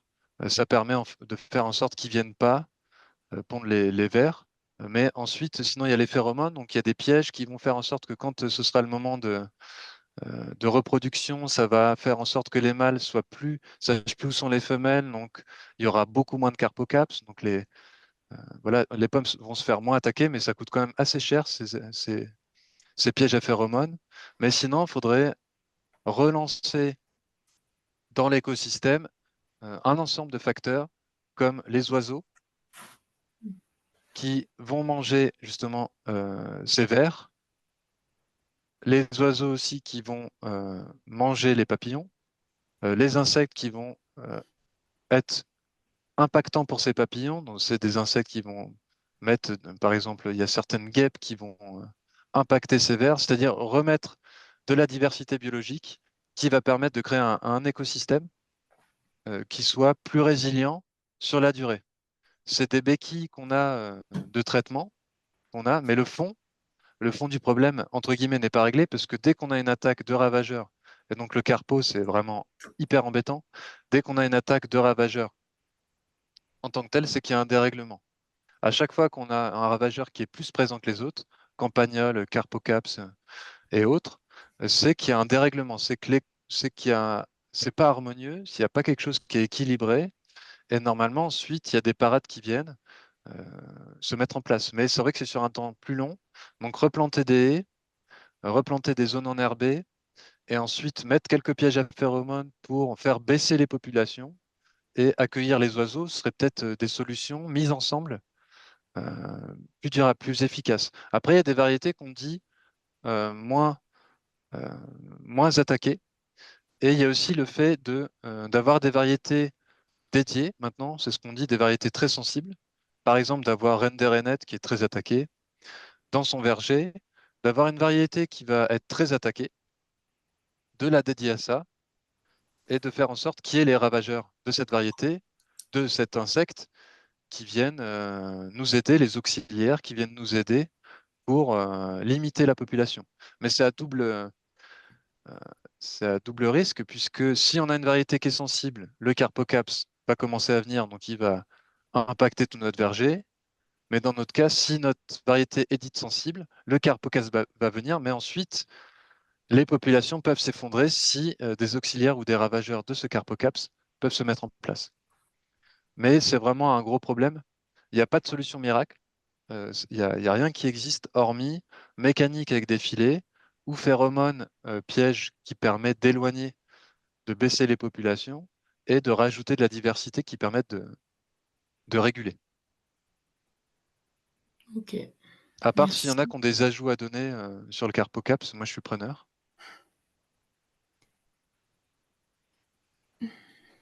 Michel a écrit aussi: Mon cerisier depuis 3 ans est touché par la mouche. Faut-il planter un autre arbre plus résistant et enlever cet arbre fruitier qui est malade depuis 3 ans? Est-ce que l'arbre est vieux? À quelle altitude vous êtes Parce qu'en fait, si l'arbre est plutôt jeune, c'est qu'il est très sensible. Donc là, il faudrait changer de variété ou le surgreffer, c'est-à-dire refaire venir soit quelqu'un qui greffe, soit vous, avec une variété qui est dite vraiment résistante, il y en a quelques-unes, et précoce. Et partir sur une variété précoce qui va enfin, et si on récolte un bon, on sera moins impacté par les vers. Mais quand on a une variété qui est très sensible aux vers, même en montagne, bah c'est voilà. Il a écrit qu'il a 15 Donc ans. il n'y a pas vraiment. Ah, ok. Et avant, il n'était pas attaqué? Donc il devait être en altitude peut-être? Ou dans un endroit plus protégé?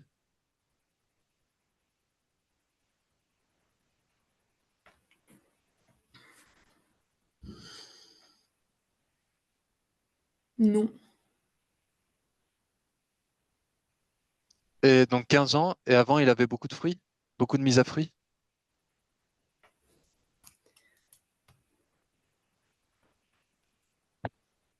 Oui, il y avait beaucoup de fruits. Ok. Eh ben, c'est que ça veut dire que maintenant, la drosophile, la mouche est là. Et donc, maintenant, vu qu'on a des étés, des hivers beaucoup moins froids, des périodes plus chaudes, cet insecte est très très présent maintenant. Donc maintenant qu'il est là, il sera là tout le temps. Donc à part récolter de façon très précoce, dès qu'il y a des cerises qui commencent à être là, à récolter. Et dès qu'on commence à voir que c'est acheté, ne plus récolter. Et ensuite, il faut dégager les fruits, nettoyer sous l'arbre fruitier toutes les feuilles, tous les fruits, dès que possible. Éjecter tout ça, donc soit le brûler, soit l'emmener chez le voisin si on veut que le voisin il ait des vers dans ses cerises, mais bon, c'est pas ce qu'on veut, mais en tout cas l'emmener à un endroit, voilà, pour faire en sorte de réguler. Et après, ramener aussi des auxiliaires qui permettent de réguler, mais pour l'instant, la drosophile, à part des traitements très forts, hein, il n'y a pas il y a pas de solution. Donc potentiellement aussi le remplacer, le surgreffer. J'ai une question un peu similaire, Rémi. J'ai un cerisier qui a 20 Ouais, ans. Ça fait 4 ans que il fait des fruits au printemps, enfin il fait des fleurs au printemps. Les fruits arrivent et ça pourrit tout de suite dessus. ok. Et il y a des branches qui sont mortes à l'intérieur, donc je les ai enlevées là, cette fois-là. Mais il a des fleurs, il a des fruits, mais les fruits peinent à arriver à maturité, ils pourrissent tout de suite. Alors, tu Ok. parlais de traitement, j'ai pas mis de bouillie bordelaise ou quoi que ce soit, j'ai rien mis pour l'instant dessus. Mais Ouais. tu parlais de traitement au début qui n'était pas trop chimique. Il y a des choses à faire ou pareil, même question, Alors, est-ce que je le faudrait dégage trouver et ce est-ce que que je c'est. mets autre chose? Alors, faudrait trouver ce que c'est. Ouais, Si les fruits coulent, si il faudrait voir ce qui se passe, s'il y a vraiment, parce qu'il y a souvent un indice hein, de voir ce que c'est, pour savoir d'accord. si on est plutôt sur du fongique ou sur du bactérien ou sur un insecte. Et là, les traitements sont pas du tout les mêmes. Ouais, ok. Alors les feuilles sont Donc, tachées, les fruits pourrissent. J'ai pas l'impression que ce soit un insecte. d'accord, les Euh, feuilles sont tachées? ouais. Elles sont de quelle couleur? Bah, les feuilles vertes à la base, mais il y a des taches noires Oui. dessus. Ah, Ouais. des taches noires dessus. Ouais. Ok. Marron, Ce serait plus marron foncé, noir, ouais. ok. Là, ce serait plus. Là, faudrait vraiment regarder. Alors, euh, moi, je pense que dans les ouvrages qui sont là, il y a celui de Jean-Marie Lespinasse Ouais. ou les arbres fruitiers à l'épreuve du climat. Et après, il y en a un autre que je peux donner pour les traitements, qui est pour moi, à mon sens, le meilleur. C'est de Jean-Luc Petit. Alors, je recherche juste le nom de l'ouvrage précis.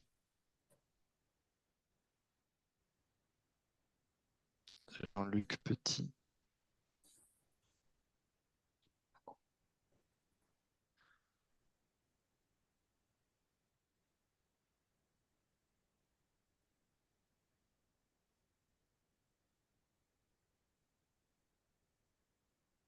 Voilà, c'est Des médecines douces pour vos fruitiers de Jean-Luc Petit. Jean-Luc Petit qui était le conseiller Arbo de Arbo Bioinfo de toute la vallée de la Garance du Rhône. C'était un gros conseiller technicien de l'arboriculture et qui, Mhm. dans cet ouvrage, récapitule tout ce qu'on sait maintenant sur les traitements non chimiques, plutôt biologiques, organiques, à l'aide de purin, de macération, de tout ce qui peut se faire d'argile par rapport au type de maladie, au Ok. type d'attaque. Et pour moi, en plus, il coûte pas cher du tout. C'est un petit ouvrage et qui est riche d'enseignements. Donc là, ensuite, c'est vraiment regarder par rapport aux photos de pathogènes qu'il a mis, ce qu'il y a et on trouve ça très facilement. D'accord. Bah, Donc moi, merci beaucoup. j'orienterais d'aller voir là-dessus parce que c'est pas forcément qui coule. Ça peut être ça peut être un traitement assez léger qui est fait comme on dit, en avance. Pas un Mhm. traitement curatif, mais un préventif qui peut être pas mal. Mais après, là, je peux pas aller. Non, non, Euh, bien sûr, mais au moins une piste de recherche. Merci. mais dans l'ouvrage, ouais. J'aurais dû le mettre, c'est vrai, j'ai pas pensé à parler des traitements, mais celui-là qui est très bien.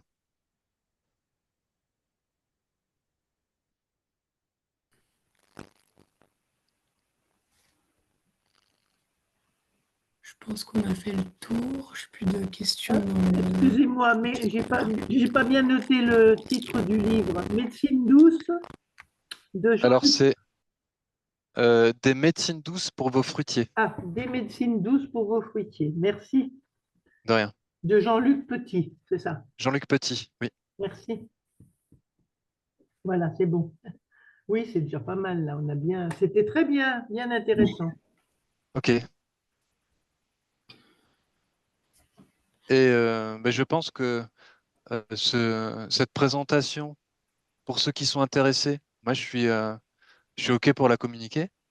Je sais pas si c'était dans l'idée du CPIE, Ouais, mais vu que j'ai c'était... cité des variétés, il y a plein de choses que j'ai mis. Je pense que pour moi, c'est beaucoup mieux si tout le monde peut l'avoir. Voilà. Donc, n'hésitez pas à repiocher dedans, à tête reposée. Merci. Voilà. Donc, c'est des observations, c'est des échanges, voilà, il n'y a rien de dogmatique, hein, j'ai envie de dire, ou de très, euh, on va dire, de trop précis dans le sens où chacun va pouvoir expérimenter. Là, on est vraiment dans les impacts du changement climatique. Donc, voilà, l'idée, c'était de faire un échange, hein. Si vous avez d'autres observations, il y en a qui auront certainement des choses à revoir sur ce qui a été dit, mais je trouve que c'est déjà, pour moi, l'important, c'est de prendre soin de l'arbre et essayer d'en ressemer. Voilà. Si déjà on fait ça, je suis content. Merci. Bah, merci à tous. Merci à Loane pour toute l'organisation.